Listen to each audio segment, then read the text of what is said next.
doing, wrestling fans? And welcome to another edition of John Arezzi's Pro Wrestling Spotlight podcast, the only wrestling podcast that brings you back 30 years with vintage audio, featuring some of the biggest names of that time. This show, as always, is no exception.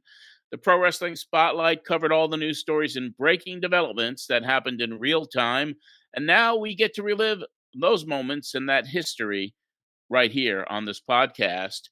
Today, we will review show number 262 of the Pro Wrestling Spotlight, which aired on 1240 AM WGBB in West Babylon, New York, on January the 8th, 1995. It's the second to last show of the original run, with one more episode to go after this one. On this episode, we are going to bring back, for the first time here, actually, but people that I've known for many, many years, two special guests to reminisce with Marsh and I. Referring to Mike Memphis, someone I've known since 1972, and who I was first introduced to when he joined my Fred Blassie King of Men Fan Club over 50 years ago, and who's had a pretty cool life. Mike will come on to talk Blassie and other memories from his call-in appearances to the show, to his Sopranos show, TV appearance, and his life as an Elvis impersonator, and, of course, his storied fandom and history in wrestling. So that's going to be really cool. I haven't seen Mike in well over 30 years. So that's very, very, very, very cool. Then wrestling historian Evan Ginzburg will join us to review his appearance on Pro Wrestling Spotlight as we review show 262. And during that time when Art Barr tragically passed away in 1994, his interview with Barr, just weeks before the untimely death, and then the interview we did with Eddie Guerrero, which was so heart-wrenching, and that show was up for patrons. So a packed show today covering all of that, and there has been some news, as everybody is aware of Vince McMahon. I gotta talk about that. I haven't commented on it yet. It's been such a it's just exploded everywhere around the world, and everyone has weighed in on it, and I haven't at this point. So I'm going to do that today. So it's a jam-packed show covering all of that in show 262, which also included an appearance by Paul E. Dangerously. But first, I want to plug our Patreon page. Lots of content went up there this past Sunday, and we have so much up there, almost 700 pieces of historic content. $5 a month gets you in the door. Patreon.com/John Arezzi. Check it out. The entire archives of the Pro Wrestling Spotlight, all 260 plus episodes are up there in their entirety. So check it out. There's other vintage audio, video, 8mm films, photo sets, and a heck of a lot more. Patreon.com/John Arezzi. And we did have a really good Zoom call with patrons this past Monday. I revealed to them what the future is going to be after we tape our last episode of the original run. And I'm going to be announcing all of that here with Marsh next week. So stay tuned for that, and then you'll know what the direction is going to be, and if we're going to stay or if we're going to leave. But we will discuss that later on. I think people are going to be happy with it. They're happy to see me go, or they happy to see me stay. Anyway, let's bring Marsh on. Hey-o. Hey, Marsh, how you doing? I'm doing good. I am excited. I'm hyped for this one. This is going to be a great show today. I'm really looking forward to it. It's been, it's jam-packed with a lot of different stuff. Mm-hmm. And the first thing I think we got to get into is the news that everybody knows at this point. The lawsuit that was filed against Vince McMahon from Janelle Grant. And I'm telling you something. I mean, and I'm telling everybody something. I've been covering this guy all my life in wrestling, really. Met him first when he was an announcer in Mhm. the WWF, and gave photographs to him to put in the Madison Square Garden programs, way back in 75, 76. Had him on a radio show in Boston, out of character around 1979 when he started talking about what his vision was for wrestling in the future. But then, of course, over the course of time, me leaving the business, getting back in the business in '89, and then really just really not ever, a good relationship from that point forward, because they wanted to censor my show. They didn't want Mhm. Bruno Sammartino's interview to air.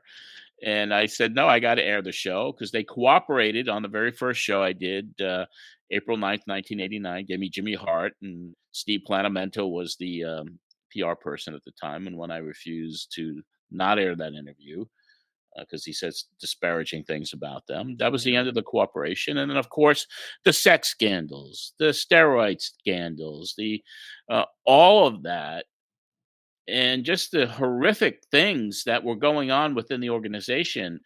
Uh, and now this comes out. Yeah. It's like we he survived. He was Teflon. He beat a federal case about steroid distribution, all the sexual allegations, all the payoffs, and now this comes out. I don't know if you had a chance to read the lawsuit. Have you had a chance to read the lawsuit that was filed against him? All I have not 67 pages. I did not sit down and read all 67 pages. I did skim a little bit. I did see a few little highlights here and there, if you can call them highlights. But yeah, I haven't seen it in its entirety, so I only have a small scope. But even what I read was, I mean, if you tried to make up stuff, you're not going to come up with this. Like this was outrageous. No, how could you can't even make something like this up. I mean, if these Yeah. allegations are true, I mean, and they have all the texts that Mhm. McMahon sent to her, and all the depravity and the defecation, the alleged rapes, and the sex trafficking to others in the organization. The alleged sex trafficking and with John Laurinaitis, and there are others that Yeah. have been listed but not named in the lawsuit. I mean, it's of course he resigned. He had to resign.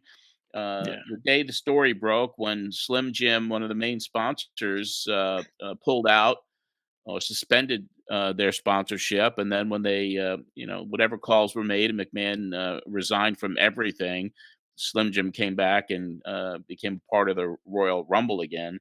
But Mhm. I think this is the tip of the iceberg here. A lot of people are saying, well, McMahon is going to be remembered like Chris Benoit was, and Yeah. what Benoit did was horrific. But can you imagine scrubbing Vince off of all the television? The entire attitude area, everything would be wiped out. He was part of everything. Yeah, that would be tough to go through. And I mean, how can you go through Austin's career and not show any, you know what I I mean? know. I mean, so what are they going to do? I mean, what are they going to do? This is a horrific situation for WWE. The parent company now, TKO, Yeah. owned by Endeavor, and it's really, I think it's only going to grow. The story's only going to grow because there's going to be others. Now, Yeah. the attorney for Janelle Grant was on a morning television show. Her Mhm. name is Ann Callis, and she was on a show called Morning in America. And uh, she said that her client is obviously going up against a multi-billion-dollar company and very powerful men. Uh, but all the facts have been laid out in the filing. Grant provided over 300 allegations of sexual abuse. And the attorney is now saying that other possible victims are starting to come forward, which we kind of knew. Once the dam Yeah. breaks, others are going It's to over. come out, Yeah. because how many lawsuits and how many DNAs and how many settlements were made in the last few years alone? Yeah. Yeah. I Usually mean, takes the one a person to really take the big step, and then everyone else goes while we're at it, let's Yeah. get it all out there.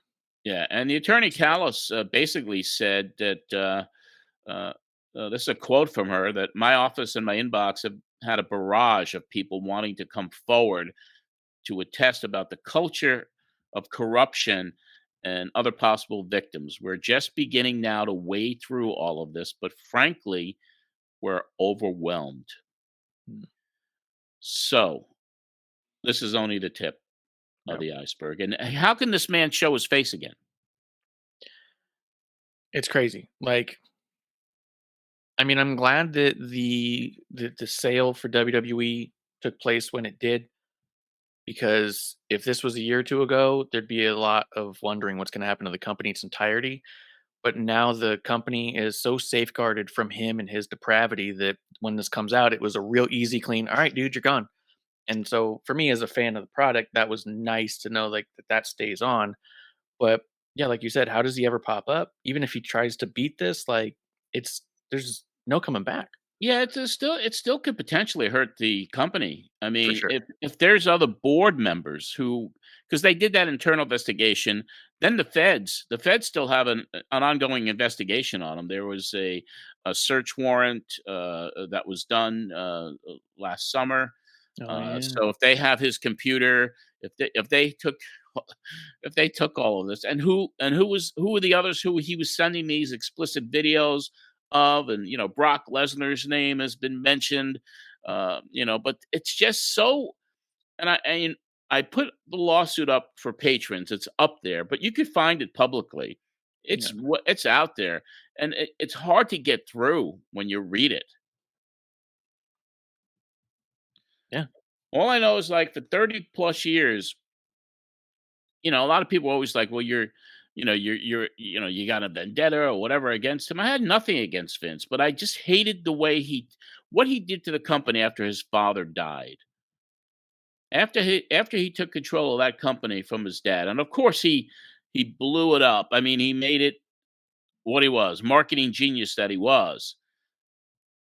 But this pattern of this incredible depravity, you could go back to Rita Chatterton, the referee that made the Yeah. allegations that he raped her in a limousine. Yeah. And then people blew her off. Oh, she's just, she's, sour grapes, or whatever the term was that the attorney, Jerry McDivitt, and Vince used to use. And, people trying to take advantage. And she was settled. She finally settled her suit with them a couple of years ago. It's really, it's sickening. And for somebody that has been investigating and covering this stuff, and a lot of people, used to put the hammer down on me because of what I was doing, and why do you have such a vendetta? I hated what he did to wrestling. Yeah. Today we're going to talk to a historian, Evan Ginzburg. We're going to talk to Mike Memphis, when wrestling was magical, when there wasn't all this crap going on. The crap has been going on for decades with Vince, Mm. and his father's rolling around in a grave, I'm sure. And what happens with Stephanie, his daughter, and Shane, and the grandchildren, and Triple H, his son-in-law, who's Yeah. running creative for WWE. So this is, you talk about blowing up a company, and this guy's got billions of dollars, and he still owns so much stock, which I'm sure he's going to be selling off. I think he had to give it up. He had to he had to forfeit the stock because of I'm his not resignation, or he still owns it, but he's got to sell it. It's My not gonna happen understanding is that overnight to sell as many shares as he had. that's true. I don't know how the whole process works, but my understanding was that he was no longer meant to be holding that amount of shares anymore. So whether that means he's selling it off, or they're breaking it up, or Yeah, he had to forfit, I don't know. That's a detail I don't have, but because he just that's what I sold had read. six billion of it, a Yeah. few months ago. Yeah. So So it's it's good. crazy. Yeah, it's sickening. And Netflix, of course, who the day before this happens, I mean, The Rock being appointed to the board of directors, and the Netflix deal being done, 5 billion for 10 years, taking the show off of USA Network and putting it on Netflix as of January, and Yeah. Netflix over the last several years working on this docu series on McMahon. So what happens to that? Is that still coming out? Does it jeopardize the Netflix deal? I think we're in the beginning of something that's just gonna, you talk about WrestleMania, you talk about what people are supposed to be talking about is what's going on in the ring, the storylines, the championship matches, and this is gonna dominate as more shit hits the fan. Yeah. And that's the sad part. It could really hurt the industry. And we say that, I've said it 30 years ago, and it hurt the industry when the sex scandals and the steroid scandals, attendance dropped, popularity dropped, TV ratings dropped. And now this is worse than all of that stuff combined. It is. It's so much worse. In the Ashley Massaro case that came and went, people kind of, like you said, also kind of flipped. Yeah, it's a girl who killed herself. Yeah. And what did she go through? And all the stuff she had, the rape that happened overseas. Yeah. Yeah. And who knows what else? Who knows what else? Who knows who's out there? Because it's so embarrassing to come out with it anyway. Yeah. But I think we're at the tip of something that it's going to be not just in the wrestling business, but in the annals of horrific individuals who have walked the face of the earth.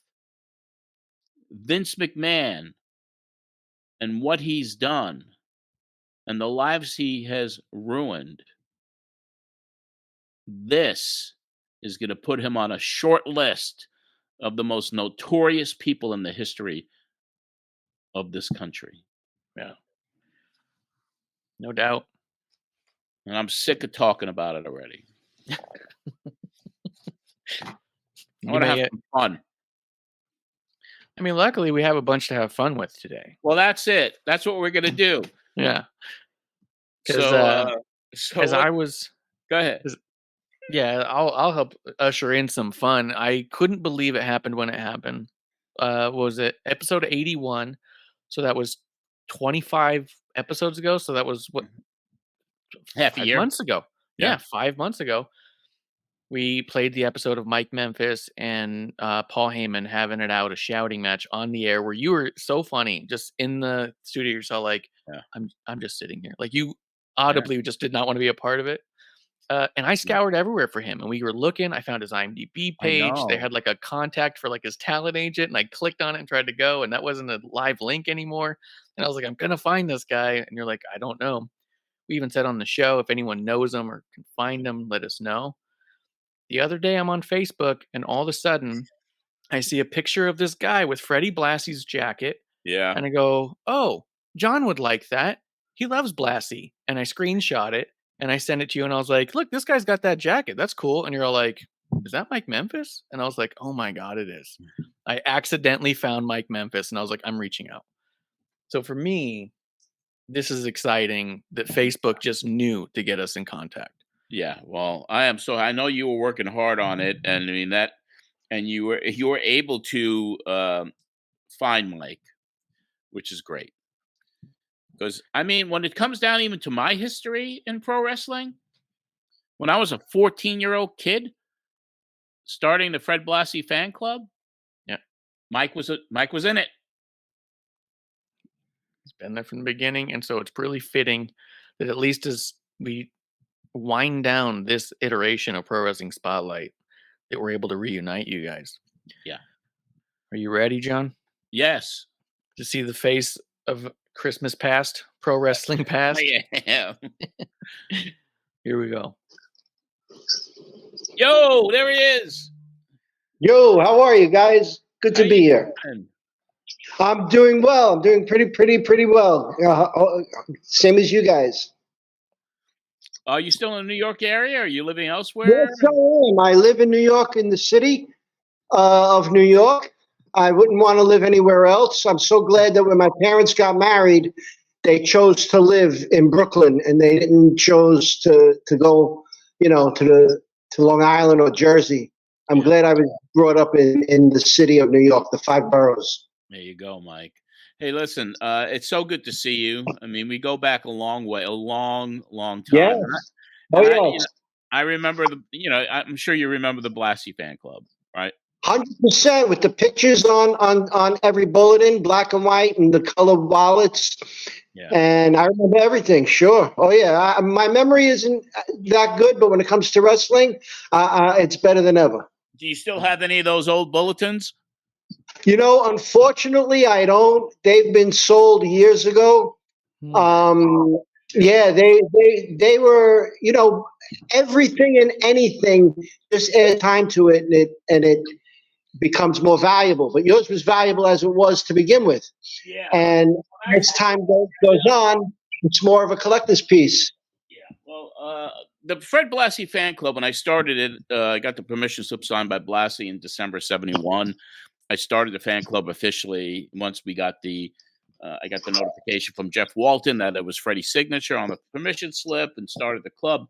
You might have been the very first member of the Blassie Club. And I think it was $2.50 a year. That was a lot of money in those days. Yeah, and it was under your legal name, which I won't mention at all. But I remember that.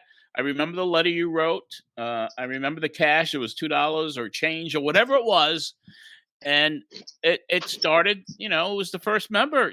I think you were the first member of the Blassie Club. Yes, and isn't it ironic how years later I'd get to know Freddie on a very personal level? Yeah, and life is amazing. Life is amazing, especially my journey with professional wrestling, the coincidences and the things that I've done on purpose.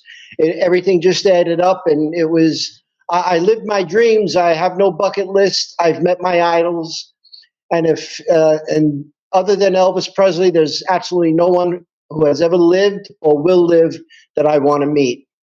So my bucket list is done. Well, Freddie would have been 106. Yes, February 8th. Yeah. Which is the air date of this episode. His first wrestling match was in 1935. Yeah, so this show is coming out on February 8th. So yes, a lot of other wrestlers born February 8th. Yeah, but tell us how you got to know Freddie, because you developed a really, really very strong, tight friendship with him. Yes, and you know what? For the age difference, Lenny Poffo once said to me, he goes, "You know why I like you?" I go, "Why?" He goes, "Because Fred Blassie likes you." He goes, "And with such an age difference between the two of you, if Freddie is cool with you," he goes, "then I'm cool with you." And that was nice of Lenny Poffo. Yeah. It's just a coincidence how one day Freddie Blassie was going to a bar mitzvah that he was a guest. He was a celebrity guest that was invited to a bar mitzvah, and he needed somebody who could give him a ride. So my name was passed, and I called him and said, "Yeah, Freddie, I'll go with you to the bar mitzvah." And man, it was a fun time. Just the ride alone, riding Freddie, listening to him talk. I laugh, and my entire life and friendship with Freddie, it's been nothing but laughter. When that guy is angry and mad for real, I'm sorry, but it's funny. I had to hit him in the leg one time in the car and say, "Stop talking. I'm pissing in my pants. Stop talking." It's hysterical. And I'm not going to say the dirty word, the CS. Sucker. Right. Yeah. Oh, Christ, oh, my Jesus Christ, Mike. Jesus Christ. Yeah. And everything he said was hysterical. Yeah. Hysterical. I mean, the one time Tony Bennett was on the news. They were saying Tony Bennett's being sued by some girl for giving her herpes. He goes, "No, that's bullshit, Mike." He goes, "He likes to eat pussy. He didn't give her herpes." I mean, no matter what, you mentioned somebody or a famous celebrity, Freddie had something funny to say without trying to be funny. Yeah. Yeah. So I mean, what year was that again when you picked him up and took him to the bar mitzvah? Do you remember?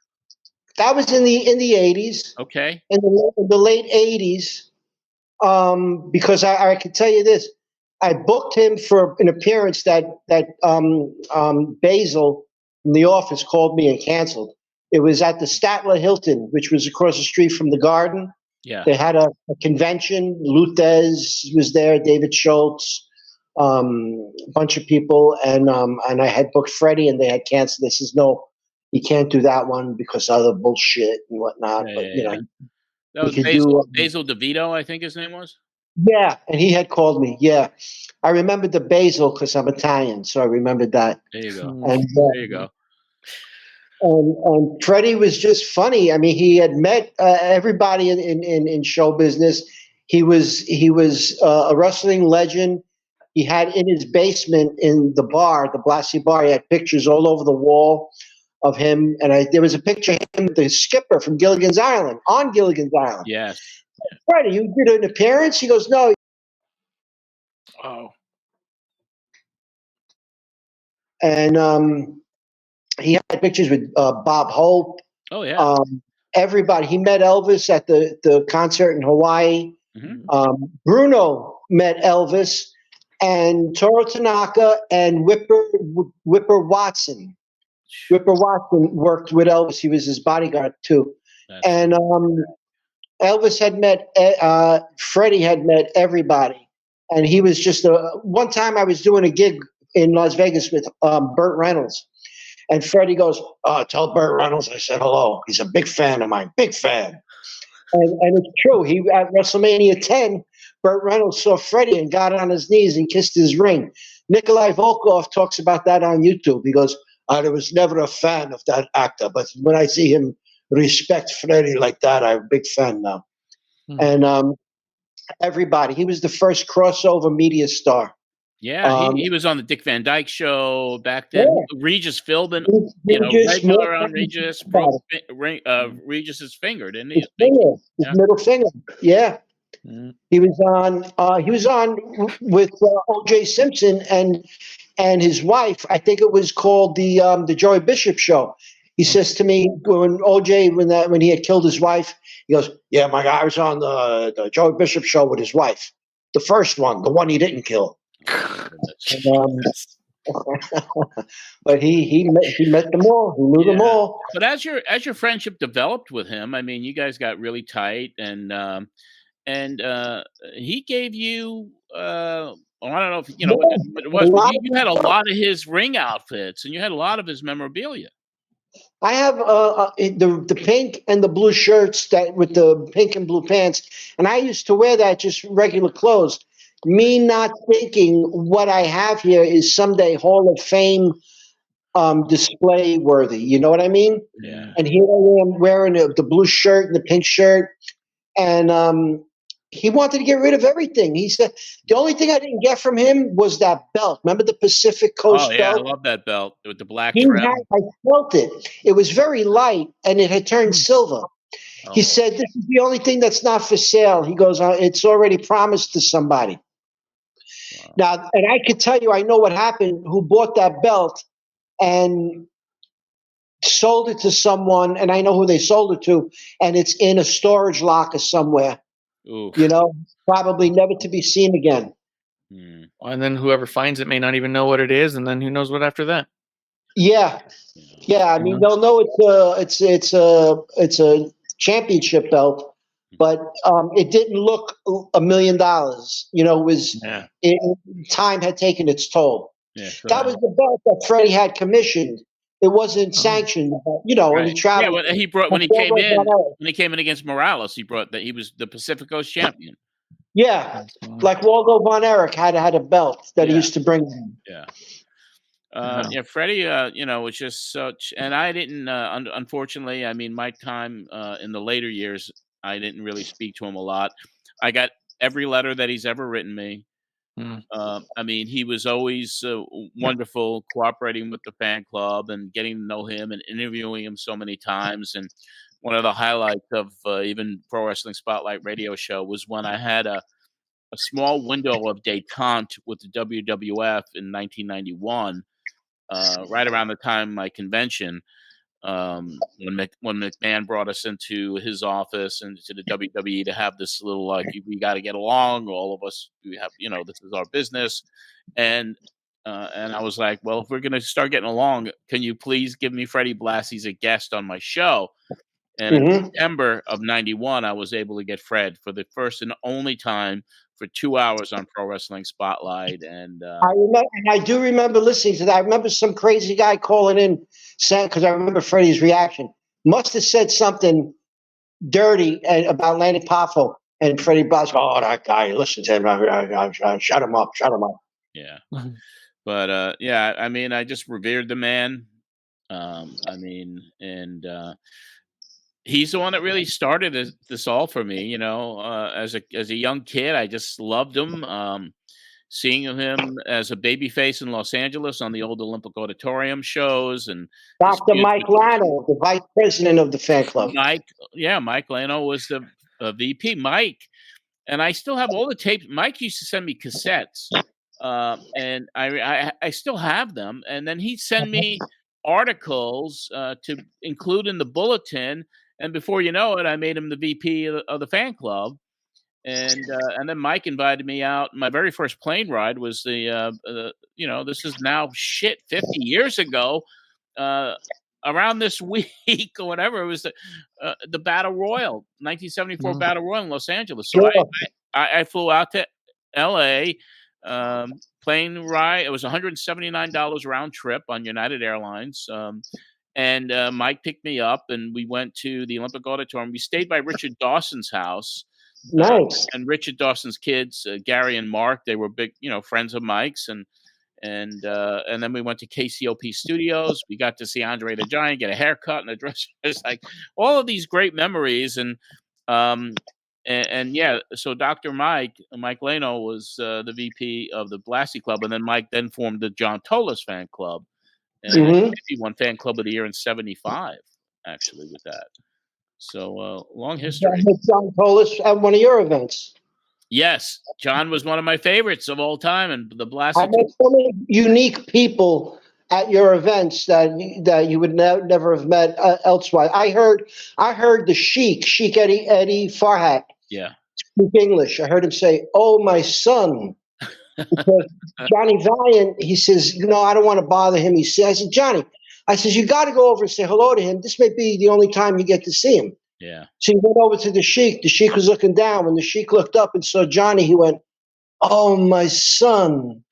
And I said, I heard the Sheik speak English. Yeah, he definitely stayed kayfabe that entire convention. I didn't even get a picture with him. And can I tell you a story about what I did? I still have a negative. I got to look for it, but it's true. It was. Do you remember when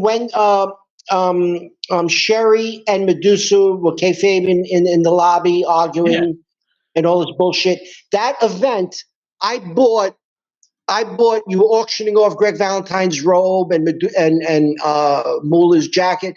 You were auctioning off Medusa's. It was a 2-piece sequin, like it was sequin bra and panties that she wore over her battle trunks when she won her first title against the Japanese lady. I'm not sure. Bull Nakano? Could be. And then I had that. I bought it for $25. And I remember asking her to sign it. And I was taking pictures while she was signing it. And she says, "Oh, man, I wish I didn't. This is the only closest I ever won to a world championship. I wish I would have had this." I was thinking about giving it back to her, but I said, "Fuck no." So, and then when she got the belt into the basket for Eric, what's his name? Sure. I saw that. I desecrated her thing, and I wrapped it up and threw it in the trash. Oh, Marsh works with her, actually. Yeah, because me and Medusa work together. You relay that story to I'm gonna let her know what happened to it. Tell her, and if you don't believe it's the guy, I got a couple of negatives.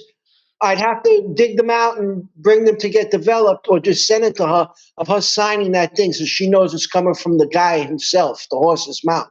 There you go. I was very That's offended. heat right there. To the trash can. Wow, That's some heat. I just want to throw out one thing, just because I am a different generation than you as far as my fandom. I mean, you guys were well established before I was even really born, but I think it's really cool that Freddie Blassie did supersede so much, because in a lot of ways, the only reason I got into wrestling to begin with was my fandom of Andy Kaufman that I discovered at a young age, which he'd already passed by the time that I was born. But obviously I found My Breakfast with Blassie. I used to listen to Dr. Demento and heard Pencil Neck Geek. And so I knew Freddie Blassie before I knew wrestling. And so for me, it's so cool to see you guys who got to kind of be around him, know him, and do all that, because like the people I revered him, you know? Yes. Well, yeah, I definitely heard everything you said, Marsh. But yeah, your love for Andy. Yeah. He was good I had comedian. to pull out a folder because I don't have all the Blassie newsletters, but I have some of them still, and they're old and tattered, and the letters from Freddie are,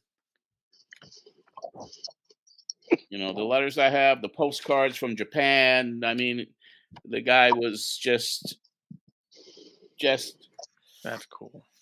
Just amazing. I mean, it's just and Sure. Mike, just even talking to you brings back a lot of memories, man. A And lot. he had a good handwriting. What's that? Freddie had a very nice handwriting. Yes, he did. Impeccable. Yes. And this might have been the last issue of King of Men. This didn't have the picture on it, but it was. I remember one time you had one. It had a big poem. I used to memorize it. Freddie was the king of the Olympic that night.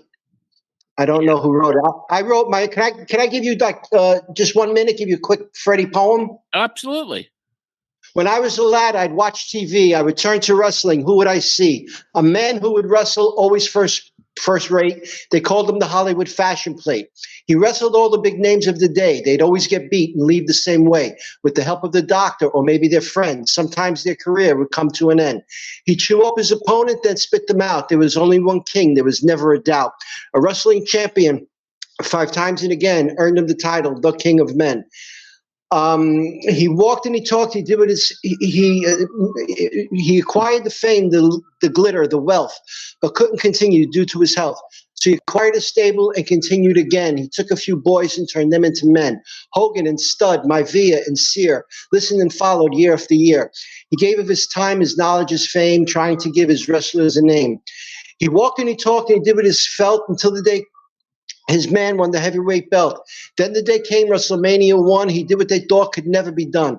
Volkov and Sheik, the new champion team, dethroned and destroyed the American dream. Captain Lou cried, Fred Blassie's to blame. When the ref wasn't looking, Sheik grabbed his cane. Freddie heard the remark and flew into a rage. He challenged the captain to step in the cage. In Nassau, they fought on 2 different nights, and once again, Freddie put on the tights. His career is now over. He fought his last bout. But don't ever count the fashion played out. Mean and vicious, yet gentle and classy, is the way I remember the great Freddie Blassie. I wrote that. I love it. Thank you. And then you know what I did? I took the Fred Blassie doll, I painted it all red, and I glued red sequins to it. And I gave it to Freddie, and all he kept doing, damn. I gotta hide this because I gotta hide this. My act is gonna touch it. I gotta hide it. Then he hid it, and then he brought it to the office in Connecticut, and he put it on the desk. When was the last time you saw Fred before he passed? I saw him in person, not on the phone, but I saw him in person at the Hall of Fame in, I believe, in 90-something. It was at the Marriott in Philadelphia. It was for George Steele. George Steele was inducted, and Moolah was inducted that night. And that's where I saw Freddie. He was talking to Muhammad Ali's daughter, and I went up to him real quick because he was, he couldn't see well at the end, and a lot of people really wanted to get next to him. You can't blame them, They've taken The Undertaker and Shawn Michaels just because they wanted to get a glimpse of Freddie, Yeah. And that was the last time that I had seen him in person. The one good thing I would have to say, we talked about McMahon today and how many horrific things, but it was an edict from Vince Sr. that you always got to take care of Freddie.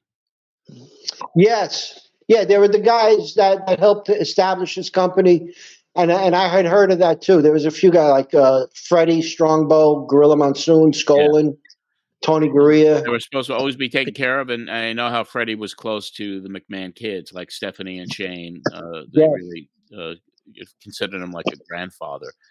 But your career, Mike, what you've done in your life. I mean, many, many, many years as an Elvis impersonator, one of the best out there. And how many years did you do that? Full-time professionally, 13 years. By that I mean, for 13 years, I did not have a Friday, Saturday, or Sunday free in 13 years. I was doing it until it got to a point. I was doing impersonations in comedy and a little Elvis, sort of like an Andy Kaufman act. And then the Elvis thing grew from there and grew from there. And I wound up doing just an Elvis gig, although I love doing impressions. I do my impression of Bruno Sammartino getting the phone call from Triple H to be in the Hall of Fame. And, then Bruno answers the phone and says, hello, this is Mr. Sammartino. Can I help you? Excuse me. And I just do a little Bruno and a little bit of Freddie. You're pretty spot on with the Bruno voice there too, my friend. Well, thank you. I'll tell you this about that, my friend. It gets my heart. It really gets my heart. Back in my day, they didn't have this ECW. What is this? WWWWWF, and that was it. My friend. And a legend, my God. Love Bruno. Bruno always a great guy. My Mount Rushmore is Andre, Bruno, possibly Backlund, Freddie. Yeah. But Andre, Bruno, Freddie, Backlund, probably. Yeah, I'd say Backlund over Flair, 100%. Yeah. Well, I know one thing. What was your relationship? I'm going to turn it over to Marsh for a second because he pulled something from one of the shows. But what was your relationship like with Heyman? Here's how I actually met the guy. There was a woman. I don't know this woman. I don't know her to save my life, and I had no dealings with her. Her name was Corrine Bache. She lived in Queens. I met her at a high school in Brooklyn, Lincoln High School, buying tickets for a wrestling event that never happened. And she was there refunding the money. And I said, how could you become a wrestler and this and this? So she gave me her number. Then she says, this photographer is coming to my house. You should meet him. So I went to her apartment. It was in Queens, and Paul Heyman was there. Now, I must have been about 20, 21. I was home from the Marines. And so I was about 20 years old because I joined when I was 17. And I was about 20, and he was there. So how old could he have been? 19, 20? He's my age. Mm-hmm. And he said, he goes, the two biggest, he's the fan of Roddy Piper and the Road Warriors. I remember him saying that. And we were talking, Paul Heyman and I, and that was it. And then I had seen him in Philly one time. I mentioned that name to him. He turned around and walked away slowly. And then I said it to him on John Arezzi's show. And he just gets mad. I don't know what that has to. Maybe he was an investor and she conned him out of money. I don't know. But he don't talk about it, but he just gets mad and turns away. Yeah. We should call the great Paul Heyman and ask him. Yeah. Ironically, Paul Heyman was also an original member of the Blassie Fan Club. That's how I met Paul. Can I tell you a true story that Fred told me on my parents' soul? I'm not making this up. Paul Heyman said, "Oh yeah, Freddie, I'm going to selling you pictures, making money. Don't worry, you're going to make money." So Fred Blassie goes, "Hey, well, where's my money?" He gives, you know how much he gave him? $3. So help me God Almighty, from Fred Blassie's mouth to my ears. He told me that $3. Wow, because Paul took over the Blassie Fan Club when I ended it. Maybe it all ended all to begin with after that. Yeah, that was. I don't think there was another fan club for Freddie after that. Fan clubs were on their way out, but when I ended the club, it was 75 around there. I was in college and I just couldn't do it anymore. Paul reached out and said, "Do you mind if I do the Blassie Club?" Because he did clubs for Blassie, The Wiz, and Albano. Oh yeah, the Wiseman. The Wiseman, yeah. But anyway, let's go back in time, Marsh. Why don't you set this up? I mean, and I asked you to ask Mike if it was okay because it wasn't it was Paul E. just ranting and raving on you. I mean, that's Yeah. Yeah, I do remember him at the end saying, "Do you believe in the power of the finger?" And if I could put my finger on this button and all that bullshit, Yeah. So about a week or two before, Paul was on and picked up every line and said, "Hello, goodbye. Hello, goodbye." Yeah, he and was out of hanging up on control that everyone. night. That Yep. was a And bad so, night. He was out of control the whole show. so Mike wrote in a letter saying, "I don't normally write in to complain about stuff, but that was really disrespectful to your fans, and it's crossed a line between heel and just bad business and stuff like that." And Paul took exception to that because he was between companies, I think, at the time. Yeah. And then this is the second clip we played the couple months ago, because the first one, Paul's reading the letter, and all of a sudden you said, "Hey, we got someone on the line," picked up, and it ended with just being like, "Hey, it's Mike Memphis," and that's where that clip ended. This is where it picks up, where Mike and Paul are face to face over the phone about this hate letter. Go ahead and take a listen. Okay. Now, you got a letter. You want to write a letter to complain about me. You got something to say, Big Shot? Where do you want to say?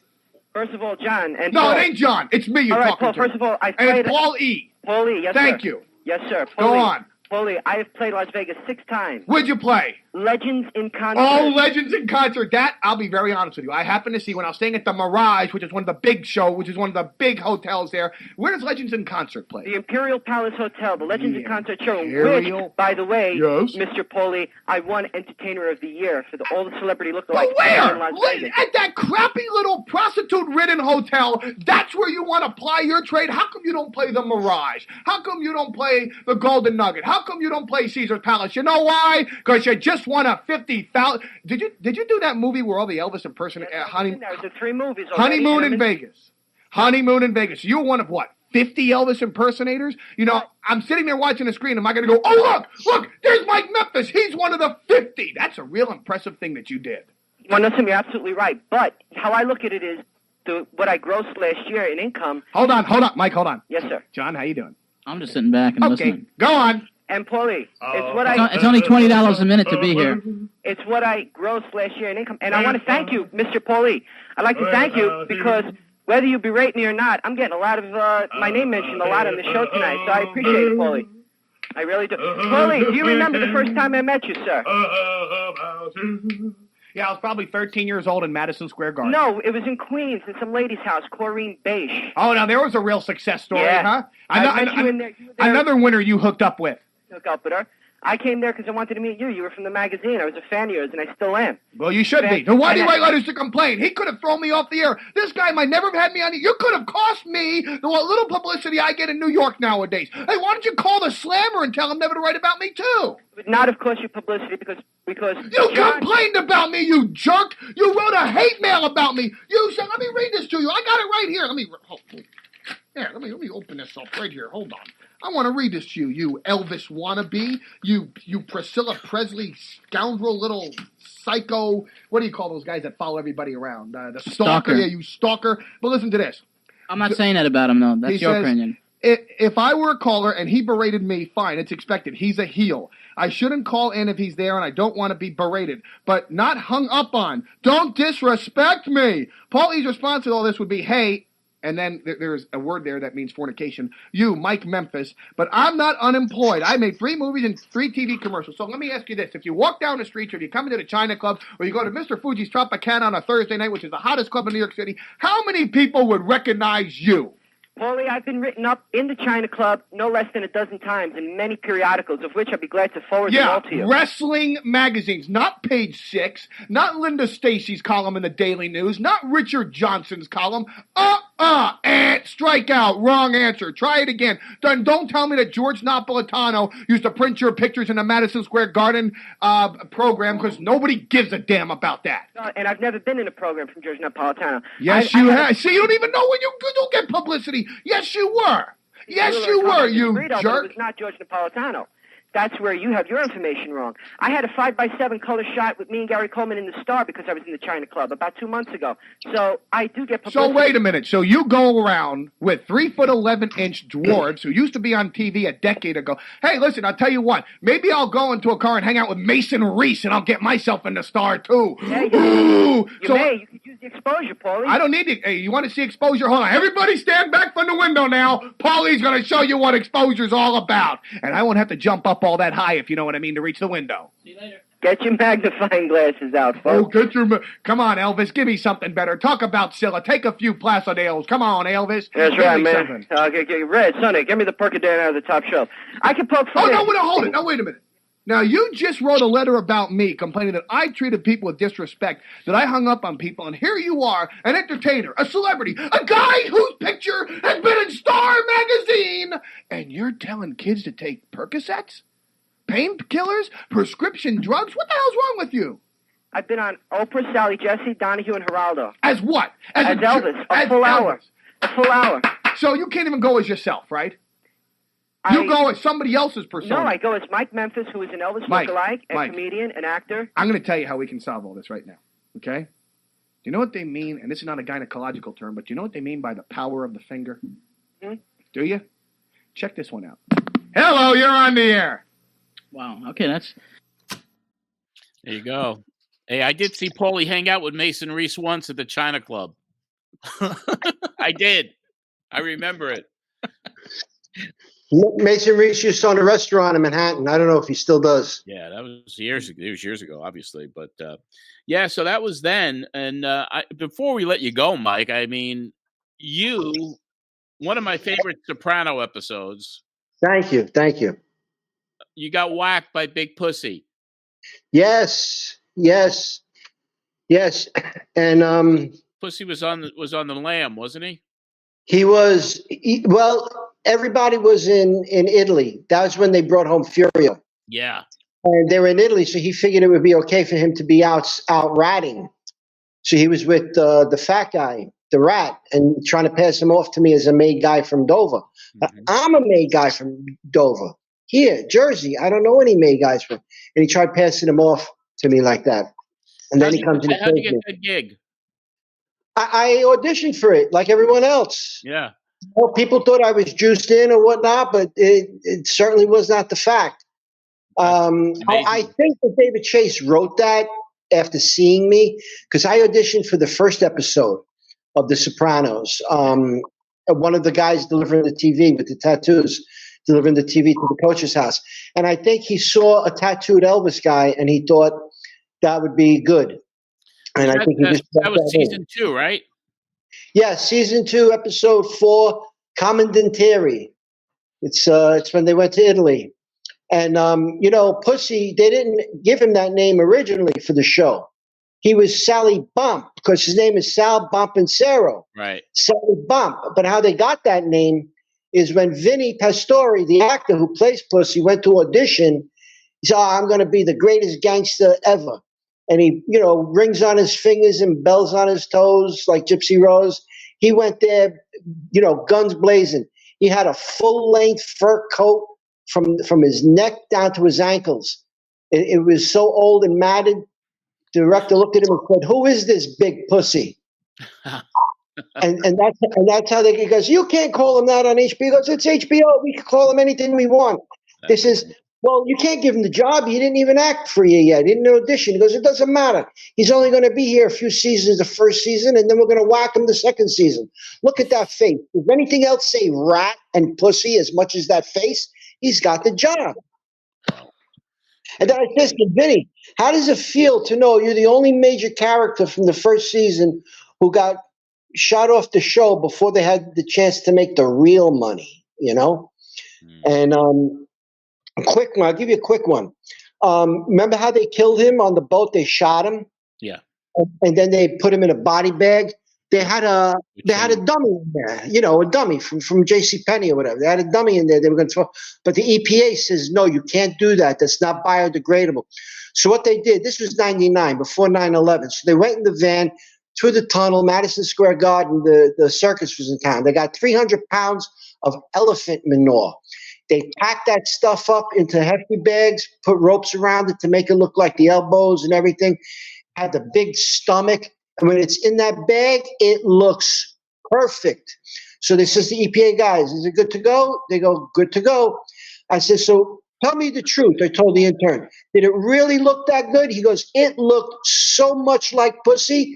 The only difference is it smelled better. Oh, geez. Mike, you still got it, man.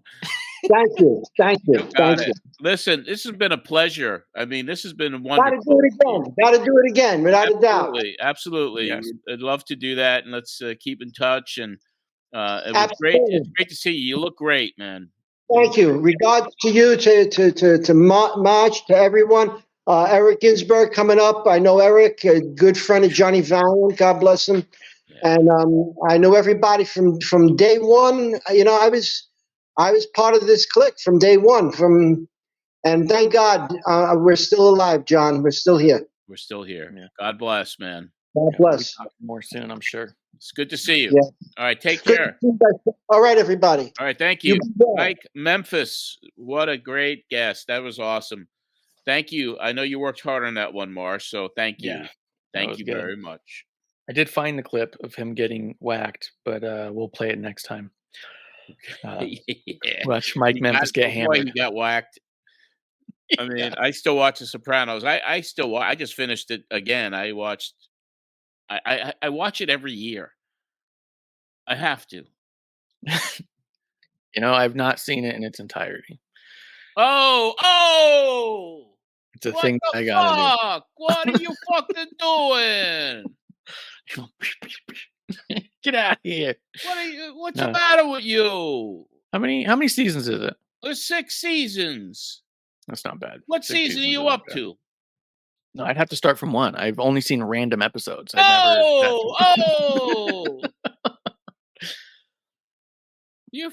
fucking crazy. Well, but I've seen Mike get hammered, and that is not nothing. Hey, it's part of culture. I mean, growing up the way I grew up in Brooklyn, Long Island, and I mean, The Sopranos is real life to me. Yeah. I didn't see any of that stuff. I'm not, let me preface it. I didn't see nobody get fucking whacked. But yeah, I love the show. There's no show like it. It's probably the best show ever. But anyway, I know we have the news capsule. Then we're going to bring Evan on. Is that how this is going to work tonight? We can do it that way. If you'd like, we could do an audible. We can bring on Evan, go through the Art and Eddie stuff. Bring on Evan right now. And then that's what I say. The whole show with him. He's been sitting in the waiting room for a long time. Hey, guys. Hey, there he is. Evan Ginzburg. Hey, I got a quick Sopranos story for you guys that you may not know. Okay. Johnny Valiant played a bodyguard on The Sopranos, and he was on pretty much the whole run, and they never let him speak a word. One of the greatest talkers in the history of wrestling. Basically, he was paid as an extra, and he was always a little upset that they never gave him that shot. Look for him next time. You'll see him, John. I will. I see it enough. So he played a bodyguard to one of the, one of the mob bosses. Yeah. Okay. Probably not Tony Soprano, but maybe Frank Vincent. There were so many. Yeah. It wasn't for Tony. It was one of the secondary guys, but he was on plenty of times. No kidding. And they never let him speak a word, and he always felt bad about that. Yeah. Yeah, well, he was such a great, as you said, what a great entertainer, what a great talker. Yeah, one of the all-time greats. One of the all-time greats. Sure was. So, Evan, you and I go back. I'm sorry, Marsh? Carmine Lupertazzi is the guy. Oh, is that what he did? Carmine Lupertazzi? Yeah, so watch Carmine. Little Carmine. Yeah. One of his bodyguards. Yeah. Ah, now I'm going to watch it again, you see? Give you another reason to watch it again. Now you got to start it over again. Yeah. And now I got to watch it just to find him to begin with. So yeah, you better watch it. Yeah. I'm telling you. I was going to wear my Bada Bing shirt tonight, but I didn't. That's the next time. But Evan, how long ago, when did we first meet? Was it in 90? When was that? I did your radio show very early, and I believe I was in studio with Mick Foley before he blew up. Oh, okay. So that's when you were doing Wrestling Then and Now. Yes, I started my sheet in 1990, so it had to be around that period. Yeah. Yeah. And you're, of course, right now, you are senior editor for Pro Wrestling Stories. Yes, correct? 900 articles on wrestling's rich history, and with some serious writers, not just the bombardment of information. Well researched. Oh, yeah. And very proud of ProWrestlingStories.com. Yeah, it's a great it's a great site, and you have great stories. I know, it's just reading your stuff is always great because you have the old school mentality. You know how it was back in the good old days, and everything has changed, obviously. But you are also, you've had a long and storied career as a historian. You were an associate producer on the Oscar-nominated film, The Wrestler. Yes. I was basically the wrestling guy. The executive producer's the money guy. I was the wrestling guy. Yeah. So basically anything they needed wrestling-wise, I'll tell you a quick story. The original screenplay did not have that really sad autograph scene where nobody was there. And what happened, I took Darren Aronofsky, the director, Scott Franklin, the executive producer, the screenwriter, and a couple other guys to a convention in Jersey. And it was basically like the WWE Hall of Fame. There was Captain Lou and Nikolai and Iron Sheik and Moolah and Mae Young, Tony Atlas. It was like everybody's there, no fans. It was dead. It was dead to the point where Iron Sheik's head was on the table asleep. So Darren Aronofsky, who was an old school fan from the 80s, he had gotten away from it by the time we did The Wrestler. He kept going, Evan, how come nobody's here? Why is nobody here? And I said, Darren, it's like that sometimes. And it was so sad that it was written into the script. So I'm on set one day, and Darren gets this smirk, and he goes, Evan, come here. And I go, yeah. And next thing I know, he goes, Evan, I want you to walk up to everybody, walk up to Mickey last, ask him for an autograph and a Polaroid. All of a sudden, I'm an actor. I'm just standing, Right. No makeup, no nothing. Right. So Mickey whispers in my ear, he goes, just improv it. Can you imagine? So I walk up, I do exactly what they tell me to do. I walk up to Mickey last. And I said, I'm thinking, like, what do I say? We're improvising it. So what would I say to any legendary wrestler? I said, I loved you as a kid. I saw you at the Garden. Can I have your autograph? And he looks at me and he goes, what's your name? So now I'm thinking, and all of a sudden I go, Evan. And I'm thinking how surreal this is. Yeah. I'm playing myself in a fictional movie. Yeah. So jump ahead a year or so. We're at Lincoln Center at the New York Film Festival, one of the most prestigious film festivals in the world. 2,300 seats, $40 a pop, sold out. And I'm in the audience, and I'm watching it like anybody else. I don't know if I made the cut or whatever. So my girlfriend at the time, who's now my wife, she looks at the screen. She looks at me. She looks at the screen. She goes, that's you. That's you. How surreal this whole thing was. Yeah. And I tell people the night of the Lincoln Center New York Film Festival, I said, that was the best night of my life. And I'll tell you why.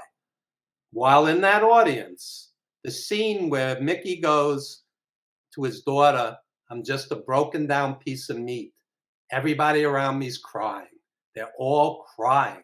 And I knew then this thing works because you can't fake crying. No. And spontaneous standing ovation, the paparazzi, the whole deal. It felt like the Oscars. Yeah. And is it okay to curse on your show? Yes, it is. Okay. So at the rap party, Aronofsky does this little speech. I'll never forget it. And he goes, quote, I don't know what the fuck we have, but we have something.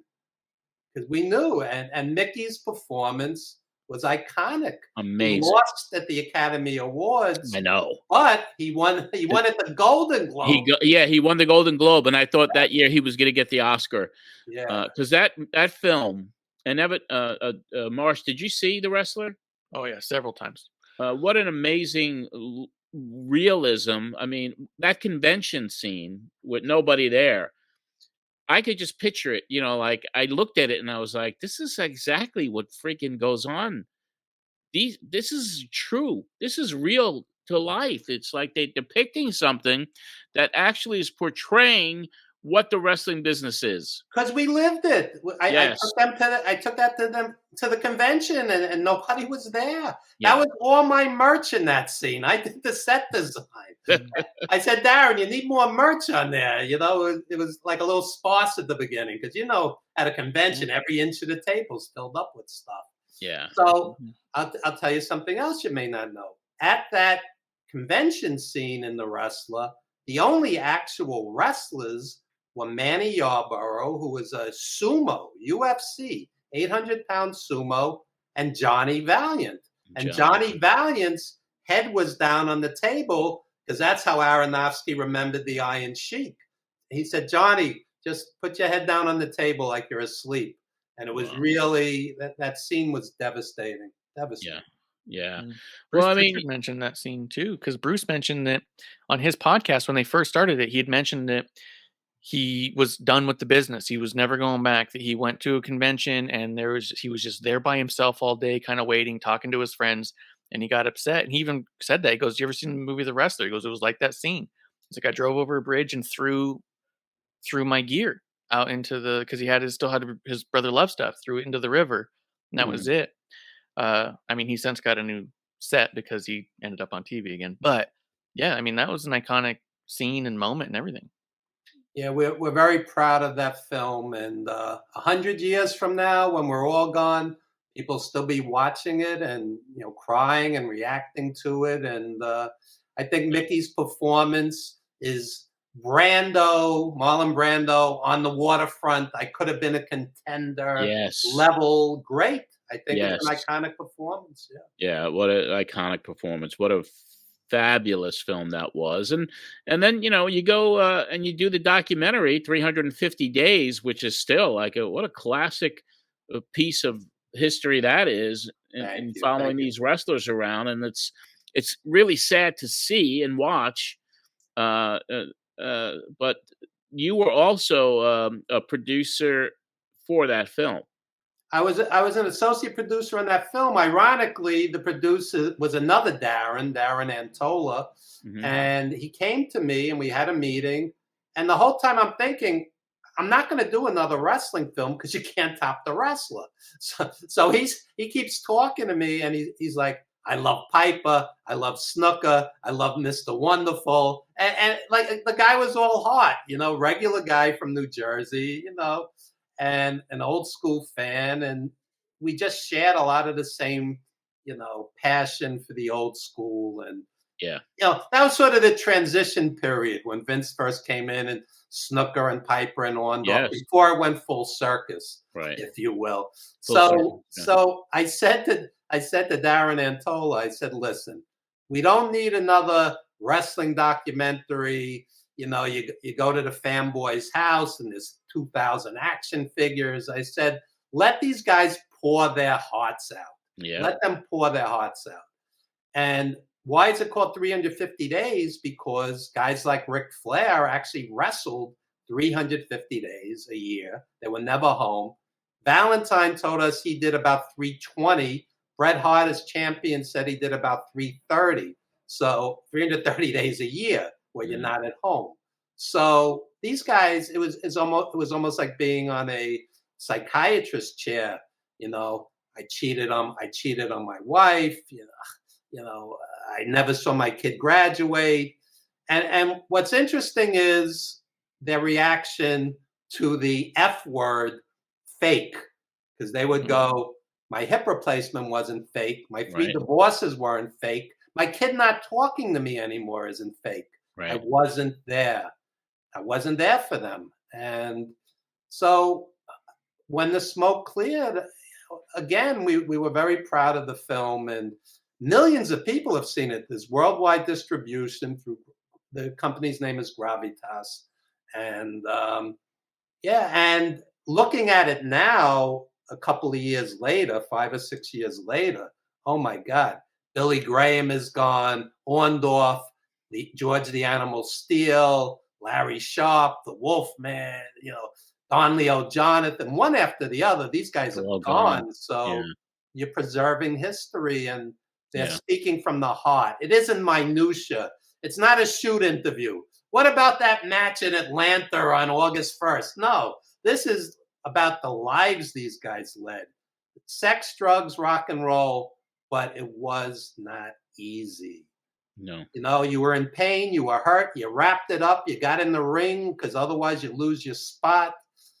These guys were supermen and superwomen. Wendy Richter's in it. We had about 36 legends in there, and I would say I'd guesstimate about half of them or more are gone at this point.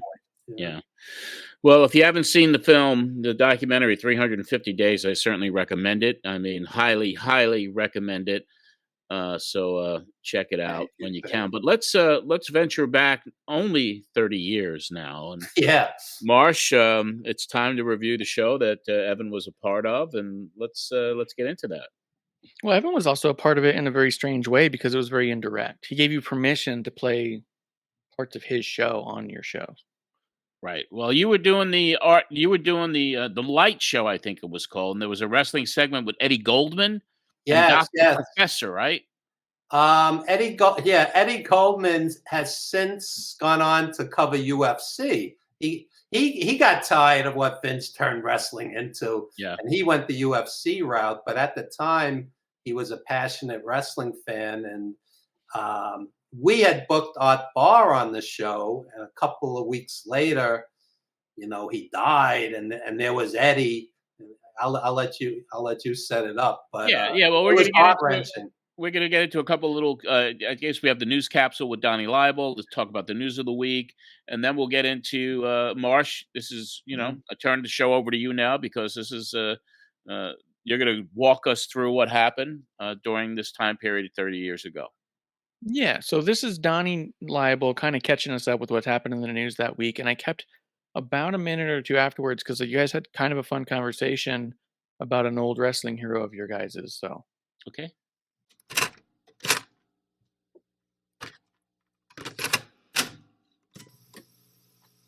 A lot of things been going on, Don.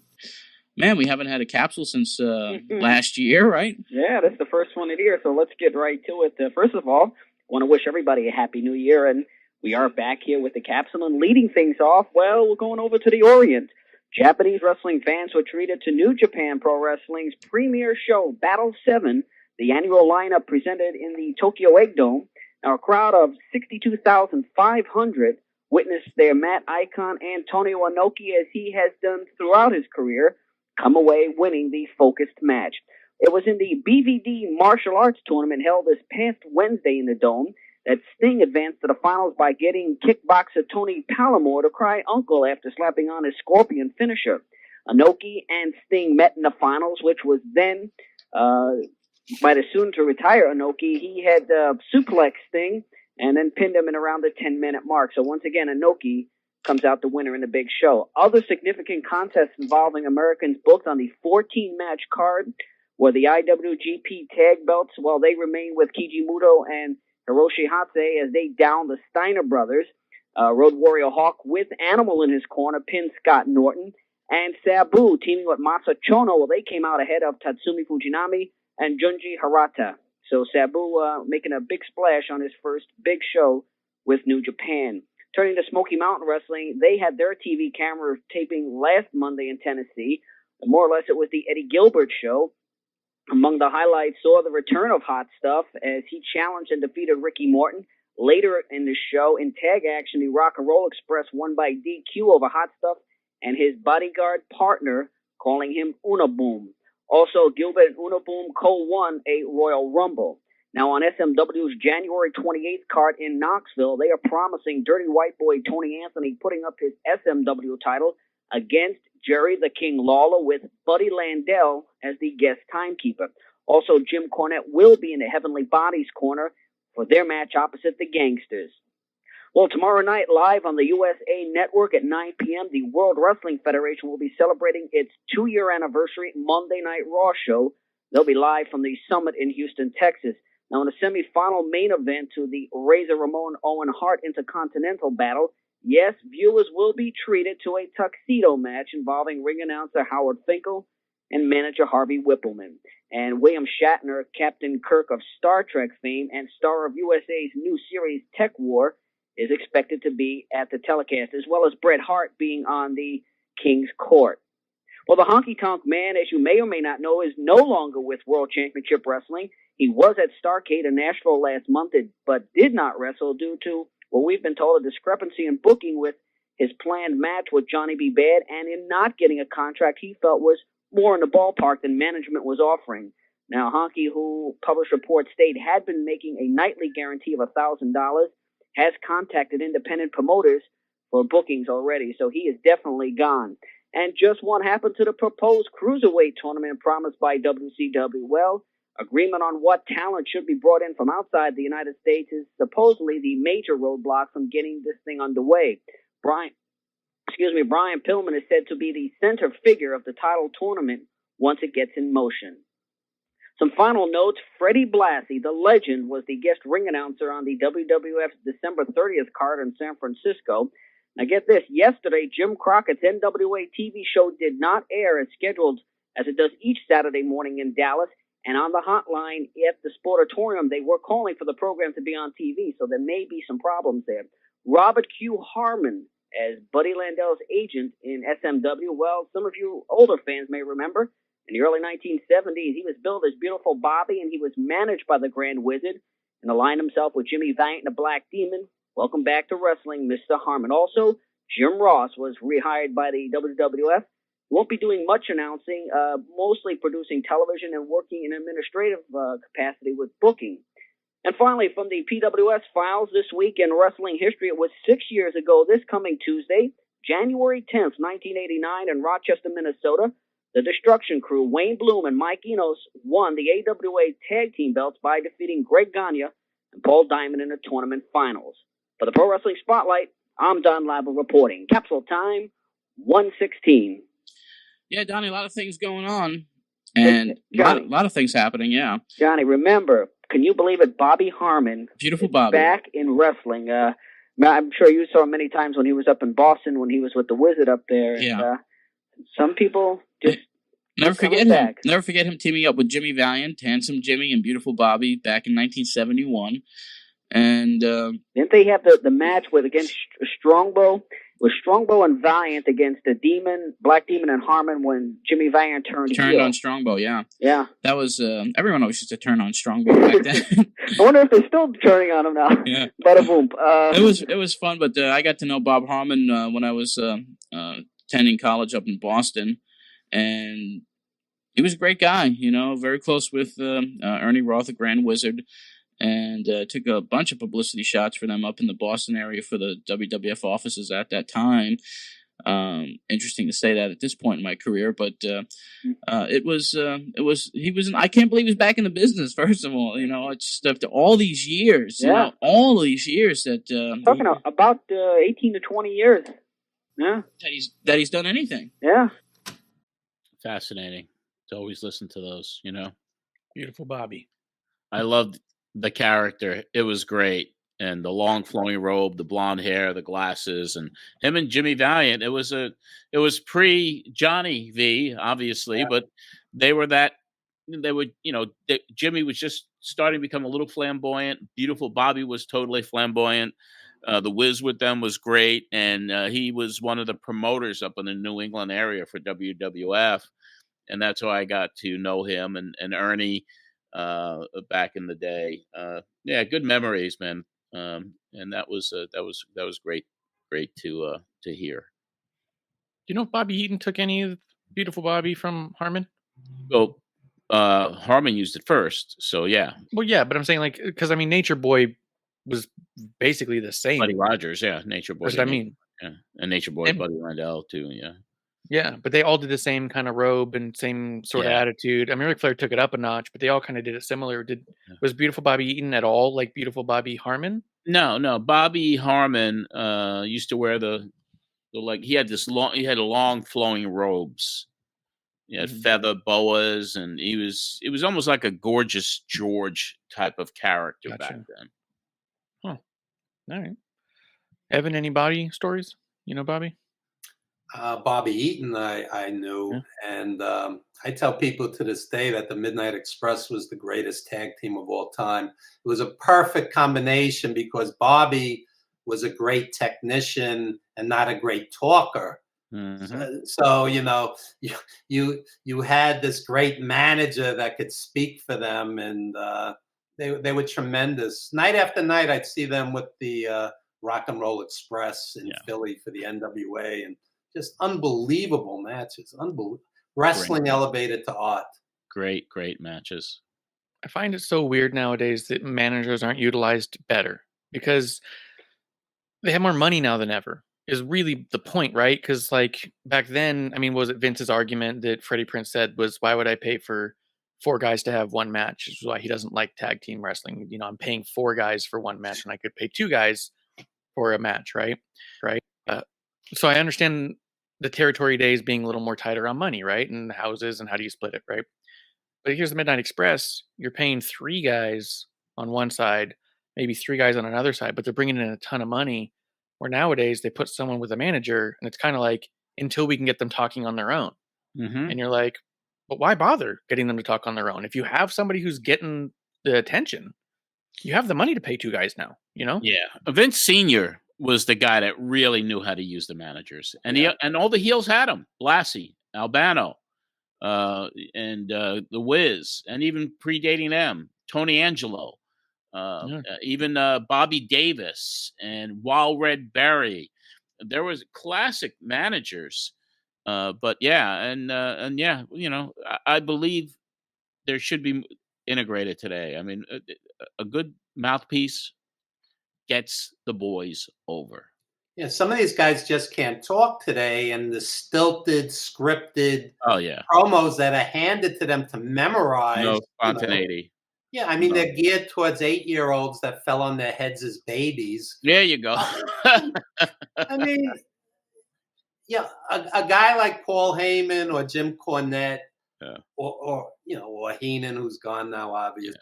I mean, you know, it's very hard to find somebody on that level. So you can't expect these guys to be that good. The you know, today's wrestlers, young wrestlers, so they need a mouthpiece. Yeah. Vince kiboshed it, you know? Yeah. I mean, Jimmy Hart. Yeah. I mean, Jerry Lawler's greatest rival was a manager. You know what I mean? Like, because he would just bring in guys. Like, the Heenan family was crazy because, Yeah, you were mentioning Andy Kaufman before. I'll tell you some quick Kaufman stories. There was a play on Broadway, Teaneck Tansy and the Venus Flytrap. I remember it closed on opening night. I was there. I was there on opening night when it closed. And they actually had a ring on stage, and there was Andy Kaufman and Debbie Harry from Blondie. And the thing just bombed. And I was also in the audience at Letterman when him and Lawler had the classic. Getting 82. Wow. Oh, yeah. I was in the audience, and it was wild because Kaufman didn't go out of character. Even during the commercials, he was carrying on, and you know, and it was wild. It was wild. And I have a book coming out. It's called Wrestling Rings, Blackboards, and Movie Sets. It's 100 short stories about my life as a teacher, as somebody involved with wrestling, as somebody involved in film. And I tell that story about being in the audience and just seeing Kaufman live those 2 times. It was a thrill. I mean, he was like in his own universe, boy. Yeah. I actually taped it when it aired. I thought it was a total shoot. When I saw it, I was like, this is crazy. This is real. Yeah. He was convincing. Yeah. Lawler did not go. Lawler stuck to that it was real up until they were filming Jim and the Jim Carrey version of the movie. That was the first time he was willing to say, yeah, we were in on it together. And Jim Carrey, when he was playing Kaufman, he stayed. They said even on set, you had to address him as Andy, and he was method acting. Like he would not go out of character. So that was interesting too. I mean, Jim Carrey really morphed into Andy Kaufman. You know, sometimes you watch a biopic like Will Smith playing Muhammad Ali, and you go, that's not Muhammad Ali. It looks nothing like him. He doesn't have the same charisma. But Jim Carrey did a good job on Andy Kaufman. It was tremendous. He did a solid job. He did the best I think that he could with who he believed Andy to be. Because the interviews and the people I've talked to who knew Andy was always like, it's what he thought Andy was. Like there's a little split there. There's a really cool documentary on Netflix called Jim and Andy, and they talked to Lawler in that one as well. And even Lawler says like Jim treated me nothing like Andy ever would have treated me. Interesting. Yeah, but as a movie itself, it was done well. It was fun.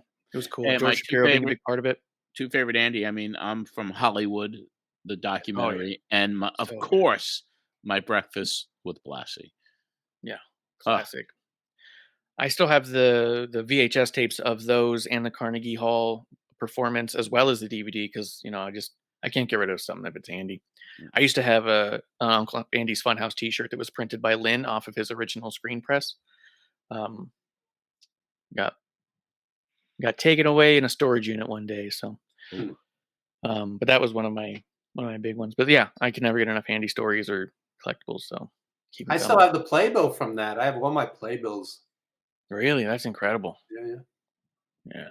He passed away about 3 months before I was born, so I never got to see him. But I have old like home movies of his and got a book of his poetry, like just all sorts of random anythings I could find. So yeah, I never. He was a genius, comic genius. I'll never forget when he walked into the admissions office at Graham Junior College when I was working in admissions during the summer, and Andy went there.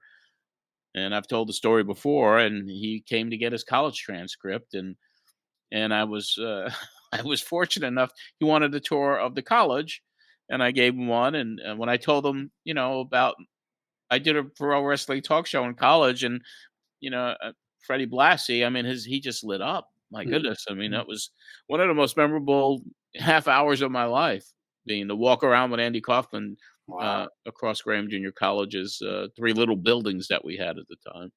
It was interesting. Back in the day, wrestling was such a closed business. Vince McMahon Sr. was not interested in Kaufman doing his shtick in WWF. And even Johnny Valiant said to me when Kaufman was backstage, he was like, who's this guy? Like, he's not one of us. So, they lost out on some. Those promos in Memphis, this is a toothbrush, Fabulous. That's some of the funniest stuff ever. Fabulous. Yeah. I went out of my way to meet and get the chance to talk to Bill Apter just because he's the one who facilitated all of that. So I think the closest I've ever gotten. The closest I ever gotten was I got to meet his brother Michael and sit and talk with him for a couple of hours at a really interesting little showing that they had in New York at the time. It was like a bunch of his personal effects and had the title there, the Intergender title, and it's closed. So just neat stuff. Well, that's going to bring us, we're going to kind of take a step away from the episode and kind of get caught up a little bit because I'm going to play 2 different clips from Art Barr. We have one clip when Art Barr was on. He told a really fun story about Ken Shamrock and really put over AAA. And then after that, we'll play a clip where it's like the following week when you guys covered his passing. And then the third clip after that would be the week after that or 2 weeks later where you had Eddie on. Yeah, let me preface it with a little background here. With AAA, with Art Barr teaming with Eddie, how did you get together with Art before that When Worlds Collide pay-per-view? Well, basically, Eddie Goldman had contacted him, and at the time he wasn't huge in the United States, and he was more than willing to do a live phone interview. He was not in studio. This was all by phone. This was pre-Zoom and internet and everything. Yeah. And Yeah, he was perfectly gracious and willing. This show, for people that don't know, the Light Show on WBAI FM, which was a very political station, but this was an arts program. Mm-hmm. This was 3 to 5 a.m. So Yes. these guys were doing us a favor when they would come on to do this show live.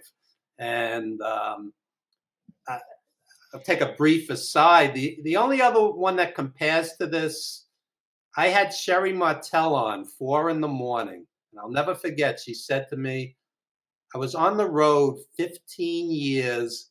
I never saw my son grow up." The sacrifice that they made to entertain us, and I'm seeing today online people gloating that CM Punk is hurt. That's crossing a line into obsessive. Yeah. Where you're happy that a wrestler is legitimately injured. They have no idea the sacrifices that these people have made to entertain us. When we did 350 days, Wendy Richter said, "I couldn't have a baby. What am I going to do? Put her on the ring apron? I'm on the road every night of the week." Yeah, I mean, that's what kind of makes this even more ironic, because you're talking to a guy that passes away a few weeks later. Yeah. So, Marsh, take it away. I see where Lou says is coming from the change, but I think he has to respect our style of wrestling much more than anything going on in the U.S. besides the UWFI, which I respect too, but I don't choose to wrestle that way. I mean, I that's not my style of wrestling. And I'll tell you the truth. What's the kid's name? Shamrock. Right. He's supposed to be one of the toughest guys. Broke into one of the Nasty Boys' rooms one night. I don't know if the story's ever been told on your radio. Broke into the Nasty Boys' rooms one night, and Sags put him in a coma for 30 days, punching him in the head. Here's one of the best, and so who's to say? I enjoy my style of wrestling. It's smaller, it's faster. We're not 300 pounds. We're not all steroided out. I'm not saying all of them are. We're not doing. We're wrestling, and we're going faster, a faster pace, a faster everything. I think Luthez would have to, after coming to our match. I'll tell you, who was at our match that they gave an award to in New York? Pedro Morales. Pedro Morales, another guy I have a lot of respect for. He's, as they say, from the old school. He told me himself how he respected how we wrestle compared to the wrestling today in the States. I think Luthez would have to see, maybe have to come and see it live. I mean, to give you an example, Eric Bischoff was shown. They wanted to some people were for them promoting AAA. Some people were against it, right? God help them if it does better than one of their pay-per-views, right? They show them a tape of the transvestites versus these three guys, monkeys, 3 monkeys. They have tails. But that's framed basically at touring India, these things. But, I mean, that's part of Mexican wrestling too, but that's not the cream of the crop. If that's what Luthez seen, I can hear him saying, I don't respect that, and I could understand that. But if he sees, and I'm not trying to put myself over, if he sees Eddie Guerrero, myself, Conan, Chris Benoit, Too Cold Scorpio, I don't see how he can say he doesn't respect what we do. I don't think it's so much a matter of not respecting what you do as simply that he was trained by an Olympic wrestler, I believe, himself. Right.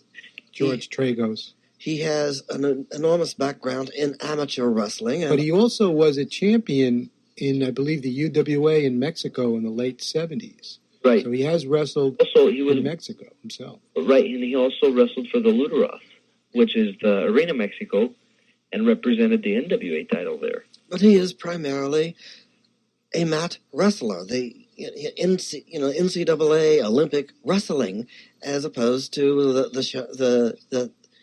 the gymnastics and the showmanship. They are not the same thing. I understand his point, but I think he would distinguish between the skill and the sheer amount of work done in AAA shows and in the higher flying Japanese styles, as opposed to the laziness in the WCW and the WWF. Exactly.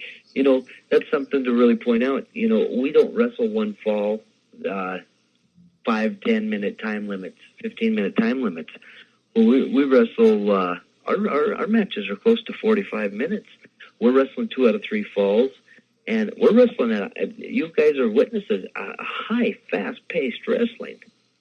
I remember a few years ago when Hulk Hogan was in a film, and of course, filmmaking, it's normal to have to wait around for hours while they set up, while they do the technical end of it. And the complaint that came from him was, "I'm used to earning my paycheck in 7 minutes." Who was the guy on the line who was like seemingly pretending to have a British accent? That's Fred Blassie. He was the host of Light Show, and he's gone now. He was a tremendous person.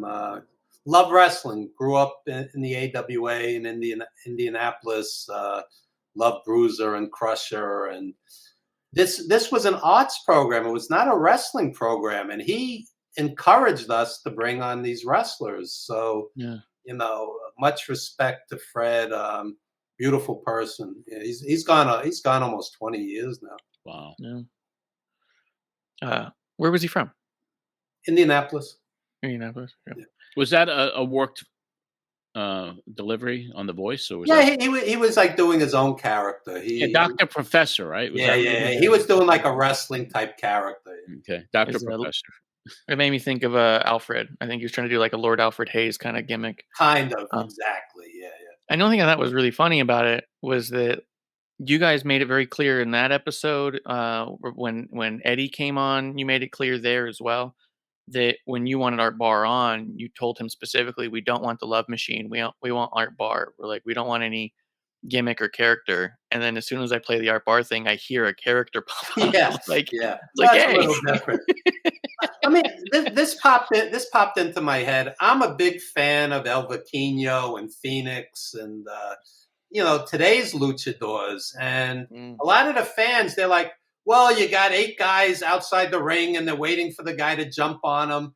I said, that's suspension of disbelief. You got The Undertaker with druids and his evil brother Kane, and he comes back from the dead. You're okay with that, but you're not okay with Lucha Libre? I don't get it.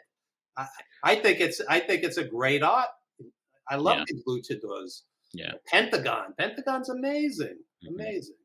Penta's really good. I think it also, Lucha plays differently, I think, just mentally. Like when I go to like a WWE show, I don't love it if Undertaker throws lightning at Kane, that kind of stuff. I'm like, what are we doing? Right. But at the same time, when I go to a AAA show, there's something about that environment and the way that they're pulling stuff off where you see a bunch of stuff that you're like, if I saw this exact thing over there, I'd be like, ugh. And I was like, but right here, this feels like magic.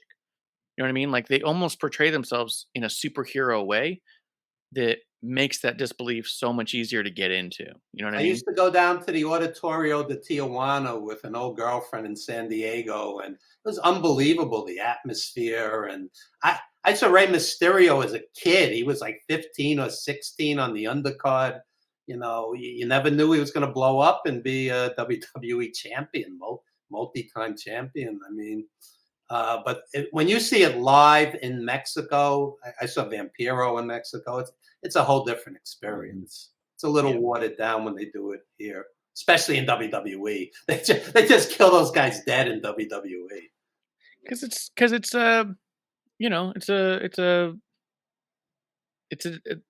this thing, it's this accent, this cherry in the middle of everything else. That's like, it doesn't fit the same way that when the whole show is built around the same concepts. Yeah. Good point. Good point on that. Yeah. AAA, Lucha Libre, what excitement, we're part of it back in the day, and but it doesn't fit the modern promotions. Not when it's not their focus. That's what I'm saying. Like if they were all when it's not their focus, exactly right. Yeah, it stands out. It sticks out almost in a bad way, where you go like, "What's all these arm drags?" Unless it's an anomaly like Ray, who's still doing it. I think that's why Ray and Eddie and them superseded it and broke through, was because they still connected on an even higher level. And the kids got a lot of that. He's got it in the DNA, Dominic. Yeah. Santos, I would say as well. He's broken through in a big way. Yeah. But I don't mean to go off too much. Let's talk Art Barr. Yep. Before this, he was putting over. You asked him specifically if AAA could be successful in America, and he did talk about Ron Scholar, and he talks about the Manana thing that Scholar came on and even talked to us about. Art Barr brings up a couple times. So it was really cool. So anyone Manana mentality, yeah, the Manana mentality. They can wait till tomorrow. Yeah. AAA came to New York. I don't know. Were you there, John? Absolutely, I was there. Yeah. They had Eddie Guerrero and Chris Benoit and a ton of luchadors, and it was great. But I guess dollars and cents, it just didn't work out.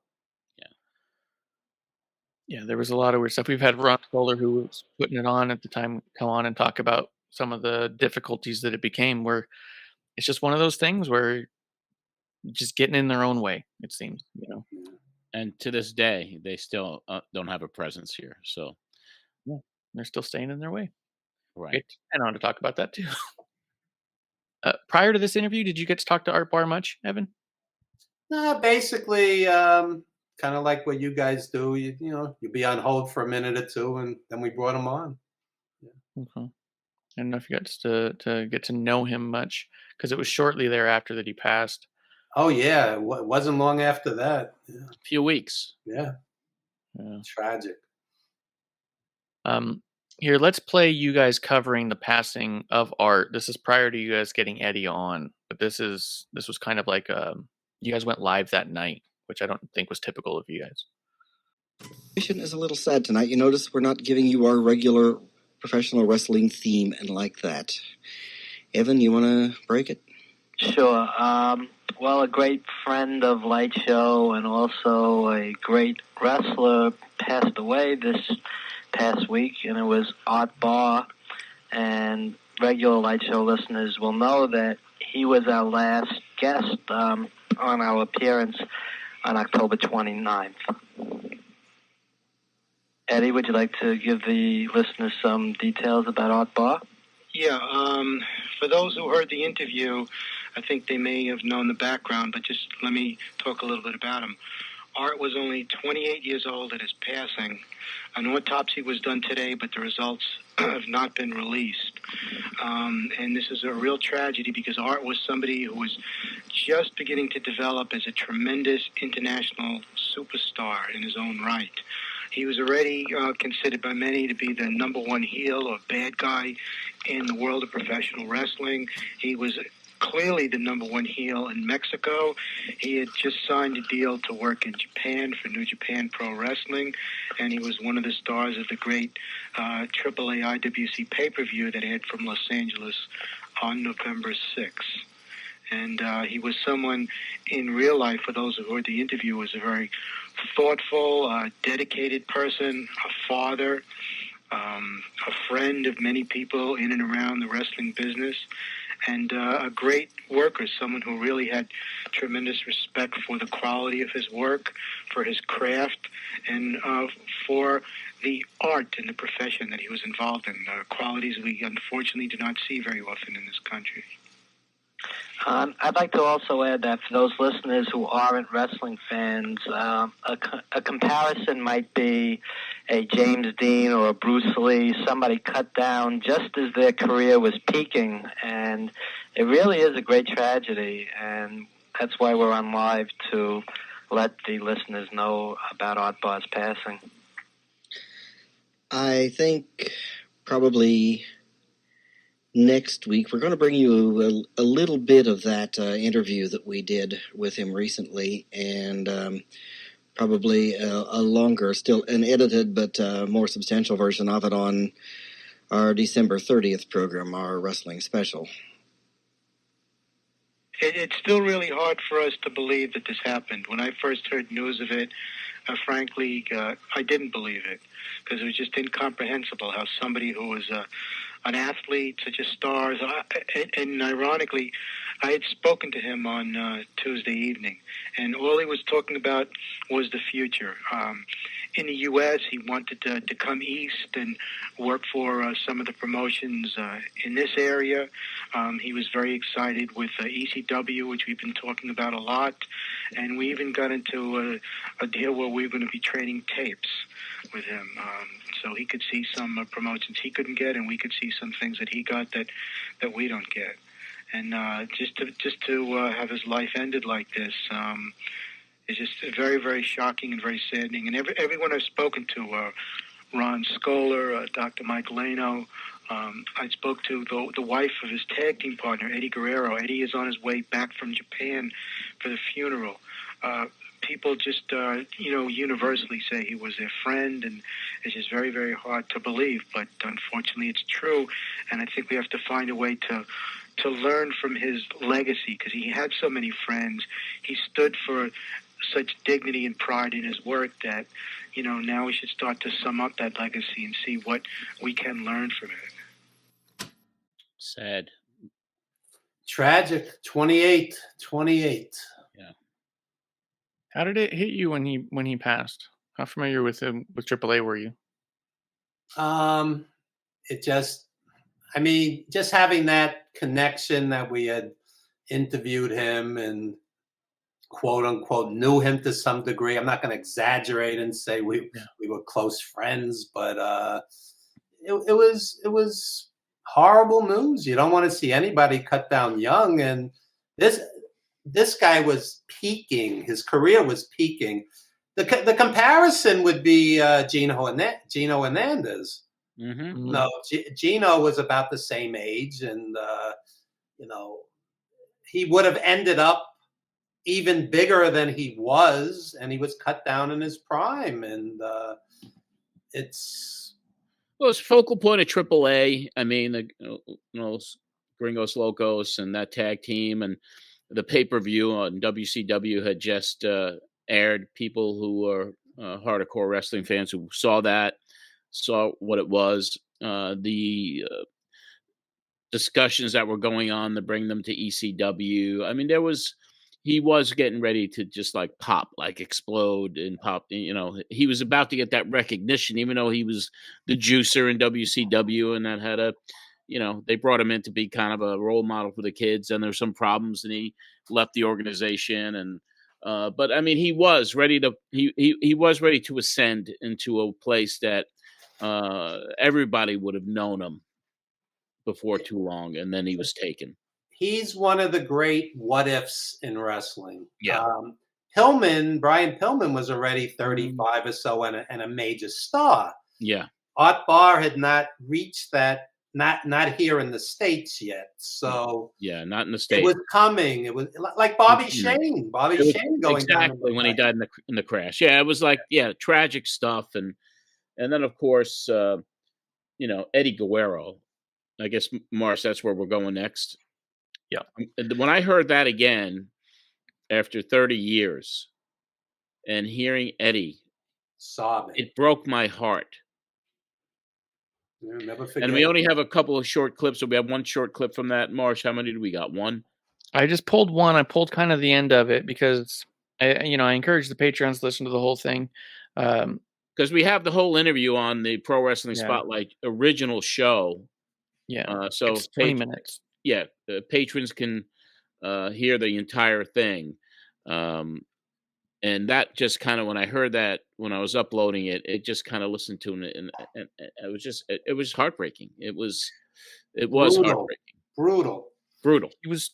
He was so clearly trying so hard to get through it at the beginning, and he was becoming very repetitive. It took him almost 4 minutes to get past the idea of saying, I don't want to talk about him in past tense. Like, it was so difficult for him, and you can hear it. So yeah, it's a great and impactful interview, but this is like the tail end of it, of him just wanting to kind of sum it up. And I think you guys actually had an extended interview that you guys played, because I think you guys had him for longer than 20 minutes, but this was the 20 minutes that it's 30 years ago. I couldn't even tell you that, but Evan, do you have those original tapes still? Yes. Yeah, because I do as well. And even that December 30th, that special that you did, which I was on that show. I think Vern Gagne. There was several people on that show. On that show, we had Blassie, Vern Gagne, Kowalski, Fez, Ivan Koloff. I mean, this is like the Hall of Fame in heaven right now. And at some point, see, I'm not the most tech-savvy guy in the world, but at some point I'm going to do something with all of this. You know, I kept all the tapes. Do you know what the easiest way to do it? And you have a computer, right? Sure. You have QuickTime, which is like the audio program or whatever. I mean, I think every computer has a QuickTime or some type of place where you could record audio. So. Yeah. So basically, how I do it, and it's really a simple method. I have a cassette player. I have a microphone. Yeah. I have QuickTime. So I put the tape in the machine. I put the microphone next to the speaker, and that's what you're hearing. Simple as that. And then you just save the file. And then Marsh edits, when I send him the original file, then he edits and fills the clips or whatever. Yeah, and usually remove some of the air. I went through so much when I was starting Pro Wrestling Spotlight to redo these shows, and I was buying stuff from Amazon that was supposed to digitize stuff in these machines, and I'm like, nothing is working. It's too difficult. And then it's just kind of like, I forgot who I spoke to, but I spoke to somebody who says, just put, you could get a cassette player on Amazon, a good, a fairly good one for under $100. I got a Sony, and it's a little boom box.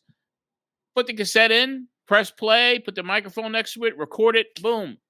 Huh. That's how I do it. I'll give it a try. Because you must have gold in your history. It is history. And, these guys are gone. And they're gone a long time at this point. So, yeah. And you might not realize this, but this Eddie interview is an absolute gem, because I reached out to Roy and asked him, had he heard this and was he aware of it? And he goes, what do you mean Eddie's talking about Art Barr? And I was like, well, right after he passed, he had this interview with Evan. He goes, he refused to talk about Art Barr. He goes, if you ask Vicky, she'll tell you that he never talked about Art Barr, that it was too much. He didn't want to talk about it. It was too emotional. So that's how rare this is. Yeah. So this is a real gem. And so if you have the full interview, then I say digitize it and do what you can. Or if you need any assistance, let me know. Maybe you can help me with the tech stuff, because I'm ancient. I'm 103. I can help keep it simple. We can take care of it. I can clean it up so the dead air is out of there. We can. Wait till we start playing those college shows. So. Yeah, I know. I've heard some of those, and I was all like, "Ooh." Like the other day, where you had the one where you played a tape into a payphone into a microphone. It's like, what are you doing, John? How many? Well, let's get to it. This is Eddie talking about Art. Then all I can do is talk good about him, because I've never heard people talk bad about him. And talking about Art, I mean, everybody I know can talk good about him. Even the people that I know talk bad about him, they still talk good about him. So all I can do about Art is, a lot of people say, well, he was your partner, that's why you're talking good about him. No, it's not just because he's my partner. It's just because a lot of people that he knew and that I know, even though it's bad, I mean, talk good about him. That's because Art's legacy really is to have pride in yourself, to have dignity in your work, to have a strong work ethic, that if you run into problems and difficulties in life, as Art did, as it just, I guess everybody does, to work them out, get over them, and keep on plugging away and be the best that you can be given the skills and everything that you have. And he gave it 110% every time. He's a beautiful person. To me, he's a beautiful person. And just like you say, Eddie, I mean, he always gave 100%. I mean, I'd call him. I'll be honest with you, Eddie. I'd call him. He said, well, I just had an interview with Eddie Goldman. I'd be, oh, really? That's nice. To me, it wasn't like a big deal. Unfortunately, now that he's gone, I realize what a big deal it is. And, you know me, man. I'm from a wrestling family that's always been in it. So I didn't, and so was Art. But Art knew what it's all about, and I didn't. You know, I mean, to me, it was like, wow, okay, you're great. You know what I mean? And to Art, it was a big deal all the time. I mean, he'd tell me, Eddie, I got this lined up. And I'd be, oh, great, Art. You know what I mean? To me, it wasn't nothing big. You know, to me, Art, like I say, you know, that's how close I was to him. To me, it'd be like Maldo or Chavo or Hector calling, Eddie, you know what I'm talking about. These are my brothers. You know, to me, it'd be Mondo or Chavo or Hector telling me, well, we got a match. To me, it'd be that. You know, unfortunately, this had to happen for me to wake up and say, hey, you know, smell the coffee. And for me to wake up and really understand how valuable life is to us. You know, and you still have quite a schedule going on at this time. All you viewers in New York, you know, which are really sharing this, man, God bless you all. You know, no matter what religion you are, because we're all different religions. You know, I'm a Christian right now, but I'm just saying, not right now, all the time. I'm just saying, God bless you all. We all have different religions, but the bottom line is that we all believe in Jesus Christ. We all believe in the Lord. And I always send my best out to you. I really do. And I know Art would want me to say this right now. Man, God bless you all. And we send our heart out to all of you. You know, when you guys would yell at us and all that and say all kinds of bad things, you know, to us that was really cheering for us. You know, we're you know, we're bad guys, and when you guys would do that to us, that, you know, I know you guys said it, how do you say, man, it made us feel good. You know, we're bad people, so when you guys would cheer bad for us, I mean, we knew we were doing our job, and besides cheering bad for us, I know Art would say, hey, man, God bless you, and God bless all you people, all your family, and we don't mean it in a bad way, but we always mean it in a sporty way to all of you. And I want all you listeners to hear that and to always remember us doing that. And I know Art's always in my heart. He still is, and he will always be in my heart. And, you know, I keep constant contact with his mom. And his mom always says, well, you keep a good name for Art. Well, I'm going to keep a good name for Art right now, saying that we love you. Always are fans, you know, bad or good. We always think about all of you, okay? And we always wish you and your families a very Merry Christmas. Not only Christmas, but a Happy New Year, which we have always wished everybody, okay? And we talk about the viewers like that. And I know Art wants me to say that right now, okay? So God bless you all. It's very emotional to hear that. There was more of that interview that aired on WBAI last week, and you can just tell how much Eddie Guerrero was still grieving for the loss of his tag team partner, and as he called him, his brother, Art Barr, who was taken from us all much, much too soon.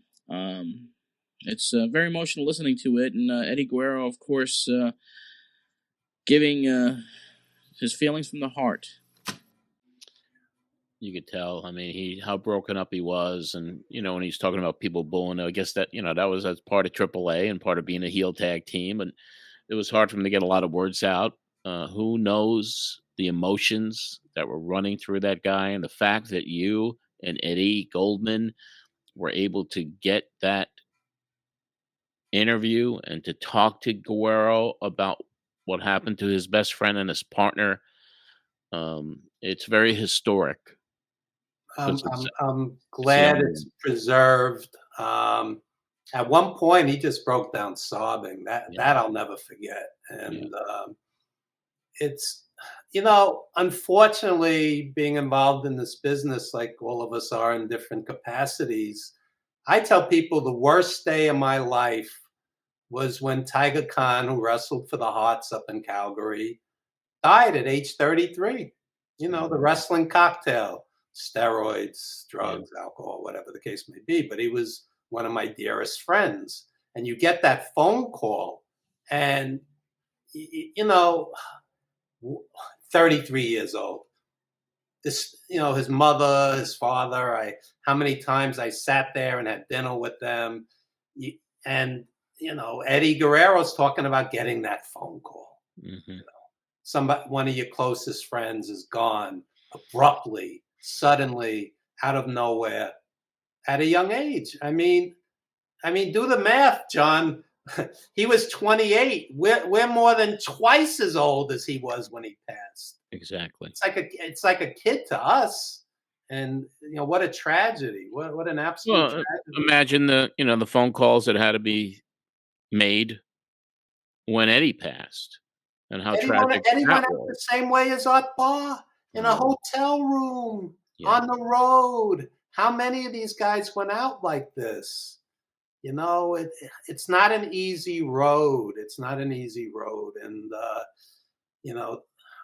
I don't think the fans quite grasp what these guys do, or in their cases did, to entertain us. Well, the business has changed a lot, but when we were, in the thick of things, right, in the 90s and even the 2000s, I mean, that lifestyle, the drugs, the steroids, that cocktail that you talk about, how many times did we, and the fans today who were just starting, who watch AEW, and the new fans that have come in who didn't see this, and the Rick Rudes and the Kurt Hennings and every one of those guys that are dead and died under the age of 50, under the age of 40, under the age of 30. The Pillmans. I mean, you could go on and on and on. The Sherry Martel, all of them. So this brings back the memories. This brings back, and to hear Eddie, and knowing that we lost Eddie too. What an era! And it was, and I hate to say it. But I'm gonna say it. It all boils down to the leadership back then condoned it and encouraged it to push these guys to the limit where so many are not here anymore. And it started at the freaking top. They pushed these guys beyond human endurance, 300 plus days a year. Nikolai Volkov was a dear friend, and he lived to 71. Yeah, but compared to everybody else, he didn't take any of the crap. He wasn't snorting. Right. Nikolai was squeaky clean. But Nikolai told me one night he was so exhausted he fell asleep with his eyes open. With his eyes open. I didn't even know that was possible. Yeah. That's the kind of exhaustion. Just Bret Hart made a statement once. He said, they dragged us from town to town like farm animals. Like farm animals. That's Vince on top, and for them not to have pensions, 401ks, health plans. Independent for superstar Billy Graham to need a GoFundMe at the end for hospital bills and to be buried. How disgraceful. Disgraceful that they don't take care of these guys. They got a $5 billion Netflix deal. Take half of 1%. Half of 1% of that. Set up a fund like the NFL does for their pioneers. Well, like the CAC tries to do, but they don't have the resources, and it's a small organization if you look at the grand scope of things. But the billionaires have a fund. I mean, there's not very many of them left anyhow because they're all freaking dead. I mean, but that is something that should be taken care of to this day. Endeavor, TKO, Tony Khan, Nick, all of them.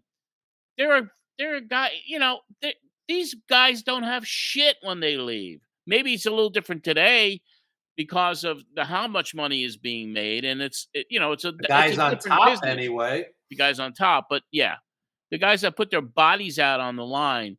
And I was talking to Sonny Blaze today, Al Schaefer, right?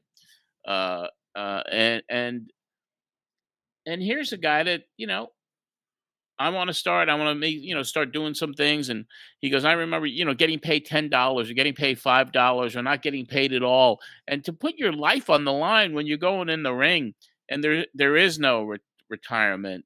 There is no, all of that stuff. And the old timers, when I go to CAC, it's horrible. It's pathetic that these guys who put their lives on the line in the ring still have shit when they leave. And WWE is still making money off their corpses with the T-shirts and the gimmicks. They're still making money off these guys. Yeah. Anyway, video games and all that gets me upset. It reminds me of 30 years ago when I was doing this every week and I was getting upset on the air because of how tragic it was. That's because these guys aren't, cartoon characters to us. These guys are friends and heroes. Yeah. And Johnny Valiant lost a house. Yeah. A house when he was unceremoniously dropped without a reason. Bye, Johnny. Thank you for your service. And why? Yeah, he never knew why he was let go. Yeah, and there wasn't, and even the way they were paid, the disparity. It's like you didn't even know what you were getting paid until you got your check. I mean, you didn't know. There was no guarantees and all of that. You get your checks for whatever it may be, your royalties or your pay-per-views, and you didn't know. I mean, that's the crazy part of it all. And the guys like Johnny V and the guys like Captain, all of these guys, you would be grateful because you're working, but you always got stiffed. You never got what you were really supposed to, what you were earning and what you were entitled to by making them millions and millions and millions of dollars. Let me throw in some actual numbers. Guys like Johnny Valiant never broke $100,000. Right. Never broke $100,000. Okay. Number one tag team in the world. Okay. So your favorite tag team for me, the Valiants. Oh yeah. So you're headlining Madison Square Garden and you're getting paid 4 figures, not 5, 4 figures. Okay. In the not in the 10,000s, in the thousands. Do you think Elton John or Rod Stewart or Mick Jagger, who were headlining that same arena, got paid a couple of $1,000s? Come on. And back then you had to pay your own trans. You had to pay your own hotel and your own and to get to the venues. You had to pay it out of your pocket, out of what you were getting. And then let's jump ahead to the Hulkamania rock and wrestling era. Some of these guys, again, these are friends. They said, Evan, I was making $400,000, which sounds like a fortune of money, but it's not. You're working 300 plus days to make that $400,000. Do the math. It's not any kind of windfall. Minus the taxes, minus the road expenses, minus everything. So then basically, you're older, you can't do it anymore, and you're signing autographs for a living. And you're not getting a windfall at these appearances either, unless you're Hogan Go to or any Undertaker. wrestling convention, and they're all there. Like the movie The Wrestler. Yeah. Selling their pictures, selling their Polaroids, and trying to make a buck. That's why you see the same guys at these conventions all over the country. Because it's like, what else are they going to do? There's no fucking pension. They're not getting anything for their service inside wrestling for all the years that they toiled and hurt their bodies still to this day. So, yeah, what you bring up, yeah, it should be done. There should be, like, anyone who ever put on a pair of tights in the WWF. I mean, because WWF, how many of those guys are left? Maybe a handful, but they're probably 95% of them are gone. But that WrestleMania era, the 90s era, all of those guys that are at these conventions selling their autographs for $35, you think they're making tons of money? No. I've worked as an agent. I know. You know what they were getting, their guarantees, and it's like you still get, there's still the $500 paydays if you're lucky, but mostly it's like, here's the table, here's what my pitchers cost, and they're all still out there doing it because there's no retirement and there's no fucking pension for any of these guys and the ladies, of course, all the performers that put their bodies on the line and have nothing to show for it, while $5 billion from Netflix is being delivered to WWE with a fucking guy who, in a lawsuit, was allegedly sexually trafficking employees. Let me throw this in while we're on this subject.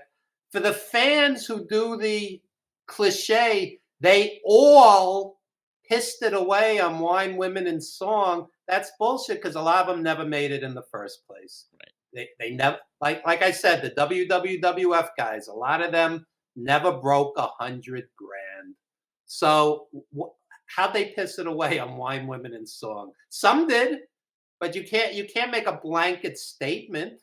And the corporate apologist thing, they knew what they were getting into. No, when you're 20 years old and this is your dream and you're handed a contract, you don't know what you're getting yourself into. You don't know that on a cold, rainy, damp night when you're 45 or 50, you're going to be in pain. I've had wrestlers say to me, Evan, I'm constantly in pain. Yeah. John will tell you, at the end, Lou Albano was in a wheelchair. Okay, the Iron Sheik was in a wheelchair. Harley Race was in a wheelchair. Abdullah today is in a wheelchair. And it wasn't like they were in their 80s. Yeah. These guys do not end up well. So for a corporation, Triple H comes out at these press scrums. Yeah, well, we broke the record. The record, 48,000 at Tropicana. Prices. Triple H has an obligation to get to the board of directors and Endeavor and TKO Holdings and say, let's put together a fund for all the boys and all the women that were out there who built this company and take care of them. That was one of my big hopes for The Rock coming on the board.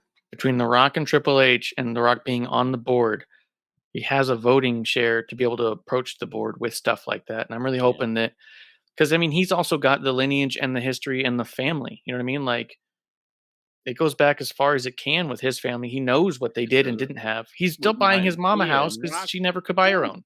Of course. You know? Like, so I'm hoping that he's like... Guys like Chris Jericho and Mick Foley are very, very generous. They're always contributing to these GoFundMes for the legends. It's a shame these legends need a GoFundMe, but Jericho and Mick, they always come through. So get guys with a heart like them to get involved. And right. Hey, listen, the two big companies out there right now, the WWE, they have obviously the bulk of what's really needed for this fund. And, you know, Tony Khan and his father, the billionaires, why not be innovative? Why not say, you know what? Anyone who's signed to an AEW contract is going to be guaranteed based on your service, like it is in any other job, to get your pension. Look what happens in Major League Baseball. You spend 10 years in Major League Baseball, and you're getting easily $250,000, $300K a year for the rest of your life. It doesn't matter how old you are. You put your service time in, you get your pension.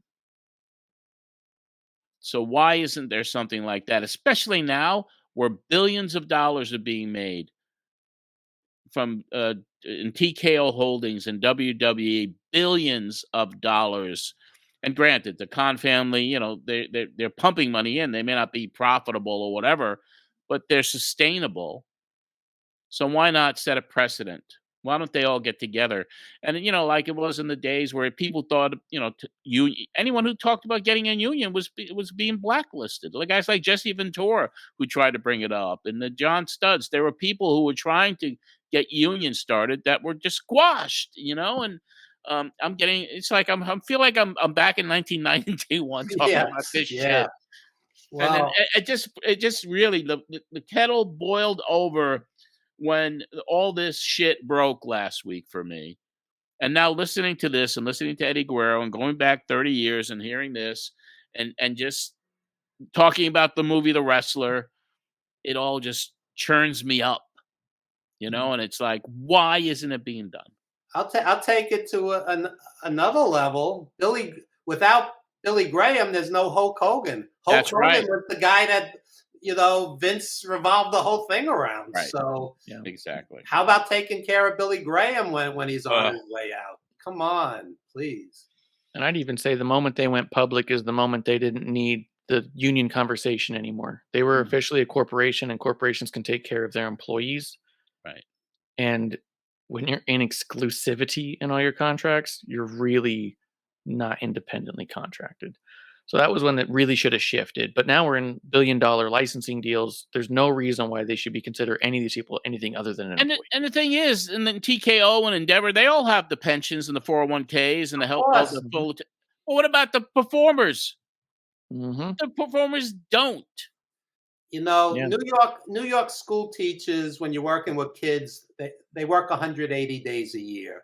The summers off, Christmas, Easter, etc. They're considered employees. Mm-hmm. So why aren't the wrestlers? Some of these guys work far more than 180 days a year. Come on. Yeah. Or I'll take it the next step as somebody involved with film. You know, these guys are reading lines. These guys are performing skits. These guys are acting. When you're on a Raw or a SmackDown, they should get into acting unions. Yes. If WWE isn't going to provide it. Some of them were, but I think that there's also, that's a Band-Aid, right? But I do know some of them were, but yeah. Yeah, I'm just saying somebody's got to take care of these guys because I'm not talking the big stars making millions of dollars. I'm talking about the guys who are quote unquote future endeavored when they get rid of 125 people at a time during record-breaking profitable years, the WWE. See ya. Meanwhile, the husband and wife wrestlers relocated, took their kids out of school. The quote-unquote creative couldn't create anything for them. They future endeavor them. Take care of these people one way or the other. I mean, even some of the top guys like X-Pac had talked about a recent surgery he had, and he said it got covered by his wife's insurance. Mm-hmm. He wouldn't have been able to afford it otherwise. Marty Jannetty's online today talking about possibly having his leg removed. Marty Jannetty posted that on his page today. He's posted a lot of things on his page. What's that? He's posted a lot of questionable things on his page. I don't know if he's our go-to example, man. But still. He said I saw his leg one day at a signing, and it did not look good. I mean, I'm not a doctor, but... Yeah. There always has been and always, hopefully not always will be, a dark side of the ring. Yeah. Yeah. And I think that with any luck, we're looking at a new era with flushing some of that out, with getting people who know. Because that's the thing about The Rock is he ran a football company. So he knows how they can take care of athletes too. Like there's other ways. A film production company. He's got $7, which is a big production company. Yep. And if he's going in there and negotiating things for himself, he may have lost a lot of dough with Black Adam.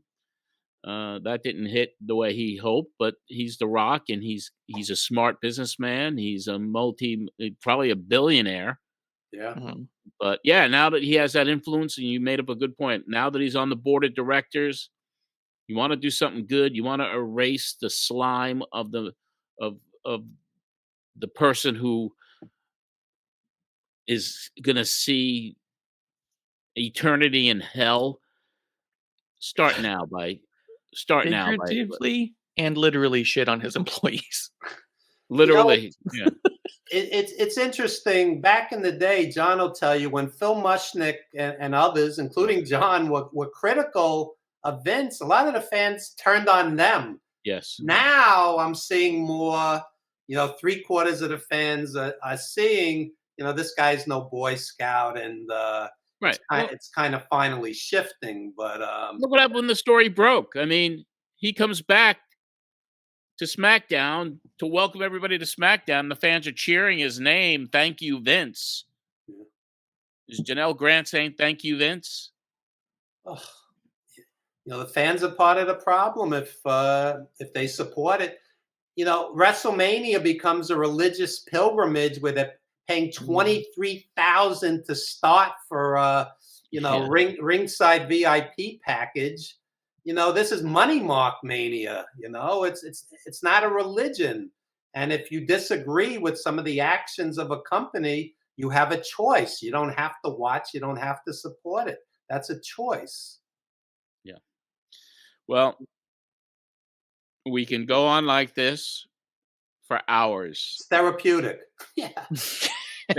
It's anger. It gets me angered too. But Evan, I can't thank you enough. Do we have anything else, clips for Evan, or is that it?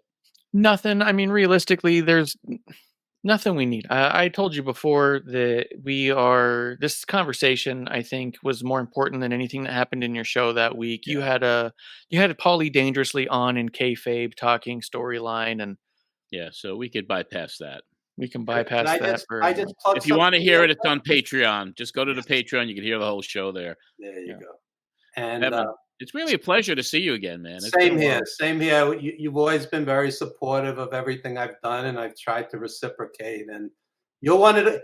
I tell people, John's one of the originators with the conventions, and you don't get the credit you deserve. And podcasts. People give some of these guys a lot of credit for their podcast thing, but without the radio show to start, the idea of it was started with John. Yeah, I was fortunate enough to do that first big radio show that talk about the inside of the business, and believe me, here we are today. But Evan, I'd like you to tell everybody out there, because you got a fabulous Facebook, you got the website. Tell everybody where the heck to find you. Thanks so much. It's Evan Ginzburg's Old School Wrestling Memories on Facebook, and if you want discussions like we're having today, we do that there also. I've discovered old school fans who attended in the 50s and 60s. That's and just lost interest when Vince took over. So there's that niche audience that I've connected with, and some later fans as well. And John will appreciate this. Coming out this year, we have a book. How do you spell wrestling? T-O-L-O-S. Tolos. We have a book on John Tolos. We discovered his daughter, his son's involved with the book, tons of photos, memorabilia. John will tell you, in New York, we got the LA TV, and Tolos was amazing. And we saw Bruno Tolos at the Garden. Yes. Yeah. The best. He was special. That guy was special. And history has not been kind to him. That's one of the reasons we're doing the book, because he peaked so far. Basically, Tolos and Blassie at the LA Coliseum was the first WrestleMania. It was 27,000 people in a stadium there. August of 71. Yep. Yeah. So, and there's not a lot of footage of Tolos out there. So a lot of the younger fans, I never heard of him. Oh, that's Coach with that bad gimmick. Can you imagine? They brought one of the best talkers of all time into WWE, and they didn't let him talk. They gave him a whistle in his mouth. And he had to take the gig because he needed the dough. Yeah. Another blue-collar wrestling legend who never made the money he should have. Yeah. His promos were freaking great. He called Bruno a spaghetti bender. Yeah. That was fighting words back then, I'm really blessed to have gotten to know him when he was with Herb Abrams, and hanging out with him and having him at a promotion with Nancy Sullivan with Woman at a little sports bar in Syosset. And I never forget that day when I was living with my mom, West Babylon. We had an apartment there, and Herb shows up in a limo with John Tolos in it. Yeah. And comes into the apartment, and my mom meets Tolos, and she just was smitten because he was being so nice to her and a little flirty. Yeah. And my mom, was like talking about him for days. Oh, that man was so handsome. And he was so handsome. And it was a Golden Greek. It was John Tolos, and just to be in the presence of him and hang out and talk and it was just amazing for me because he was just one of my favorites of all time, and we go on and on. But anyway, we'll bring you back. We'll reminisce more stories. And we have a movie. We have a movie that we did about 20 years ago. It's called Wrestling Then and Now. Killer Kowalski, Nikolai Volkov, Dr. Death Arnold of all people. Oh my goodness. Yeah, Dr. Death in L.A. Yeah. So anyway, yeah, it was a pleasure doing this. Same I here. feel Man. like I've Great sat in the you. therapist chair for 45 Me too. minutes. Yes. Got all this off our chest. I hope the right people hear this. All you need is one guy with a heart and power like The Rock to really change things. Yeah, we'll put together a few shorts, put them out there on social media. We'll tag The Rock. We'll tag The Rock.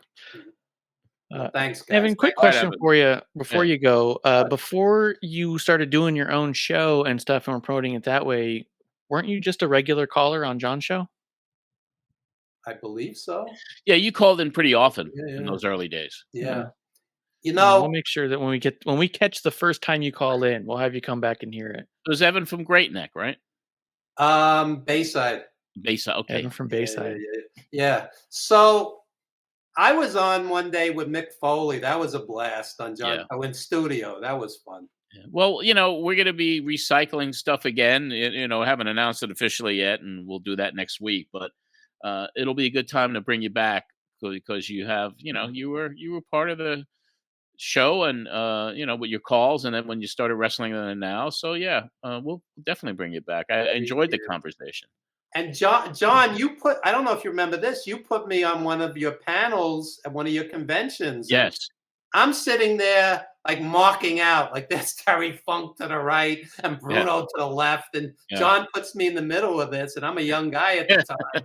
And I'm like, thank you, John. This is like a dream come true. Yeah. You're a good man. We go back. You're a good man. You too. Thank you for all you do, John. All right. Thank you, Evan. It's great to see you. Same here. Thank you. It was nice meeting you. And you have my email if you need help with any of those tapes. Thank you. Okay. All righty. Evan Ginzburg. I never thought the show would take a turn to where it took, but it did. It was John, good. we've been listening to you for 30 years, and we know that hook can happen at any time. Yeah. Well, when something sparks it, I still got a little fire in the belly. And what has happened over the last week, and what has happened over the last couple of years, but the last week, that was a tipping point for me. Because it's more outrageous than I could even have ever imagined one individual doing. Yeah. And he's done a lot.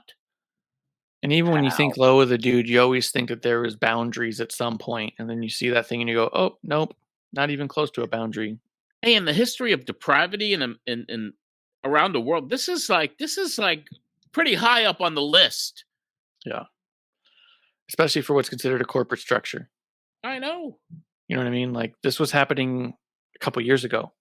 A very well-established corporate structure. Yeah, it was happening after she signed the fucking DNA. The what do you call it? The non-disclosure, the NDA. After the first settlement, it was still going on. Yep. Yeah. God. Anyway. Well, I guess that's it, isn't it? Well, the Paulie stuff you could definitely hear on Patreon. The show is up there. We got one more original show next week. Yeah. I'm not going to give away any spoilers on it, but if you're expecting me to go on the air from 30 years ago and cry and say this is our last show, that doesn't happen. Yeah. Yeah. I still would like to know what the hell happened.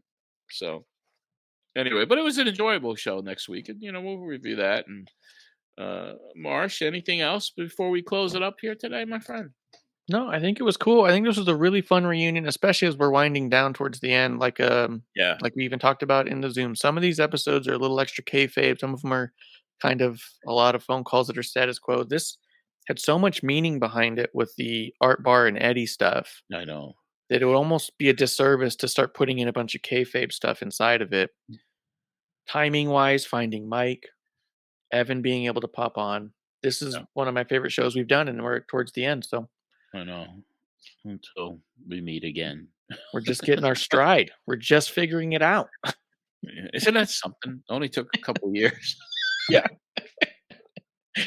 Yeah. Hey, listen, you never know what could happen, as we have our announcements next week and talk about the future. So Yeah. Maybe it'll be a little bit more like what we used to do 30 years ago, at least what I did 30 years ago. Yeah. Yeah, we'll get a lot of people on here to spill the beans. Every episode, we're going to give an update on Ultimate Warrior. Yeah, we got to do a reunion between Medusa and Mike Memphis, though.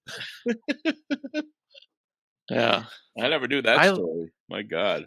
What I love about that is that it was just that heat. You know what I mean? Like, she healed on him effectively. He was so upset by that. Yeah. I mean, and even Foley said at the time that hurt his feelings at the time, like, that was big, man. That was big, and it was a moment, so.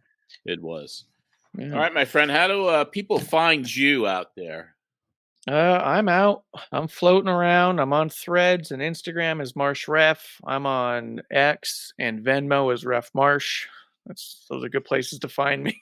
There you go. And then, youtube.com/Queen of Carnage. Me and Medusa are coming back to it, and I'm here with you, John, as much as we can. This is a Pro Wrestling Spotlight on YouTube as well. Yes, please subscribe to that YouTube channel. It's youtube.com/pro wrestling /pro wrestling spotlight. A lot of good stuff on there. All right, Marsh, we'll be speaking to you soon. Thank you again. Good show. Good. You really were a great producer this week.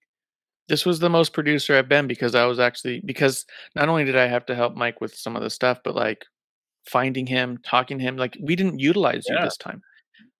Every guest we've had, it's been your clout. And this was one that I was able to do on my own, and I'm very happy about that. Yeah, well, maybe there'll be more of that in the future.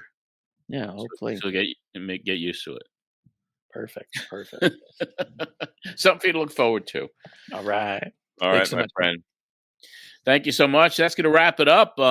Second to the last show, the original run.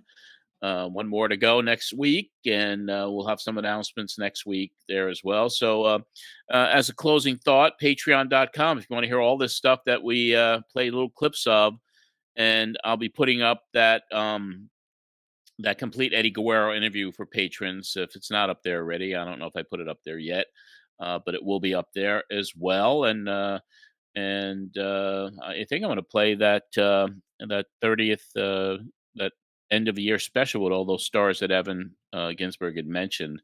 I'll see if I have that. I think I have that tape as well that I could put that up there for patrons as well. So it's a $5 gets you in the door.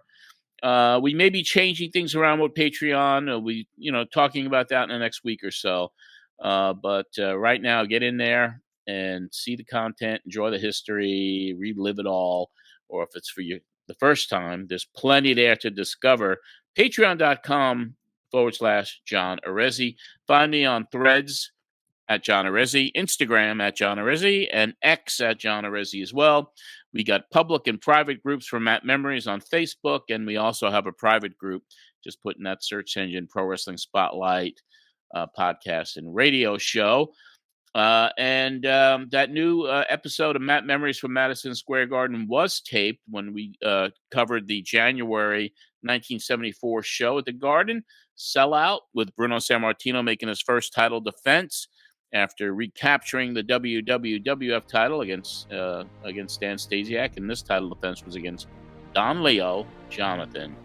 All right, I want to thank our producer, our creative director, Mr. Marsh, and I want to thank Patreon executive producers Anthony Pyrus and Joe Holloway, and for each and every one of the patrons for your support helping with the production costs for the show.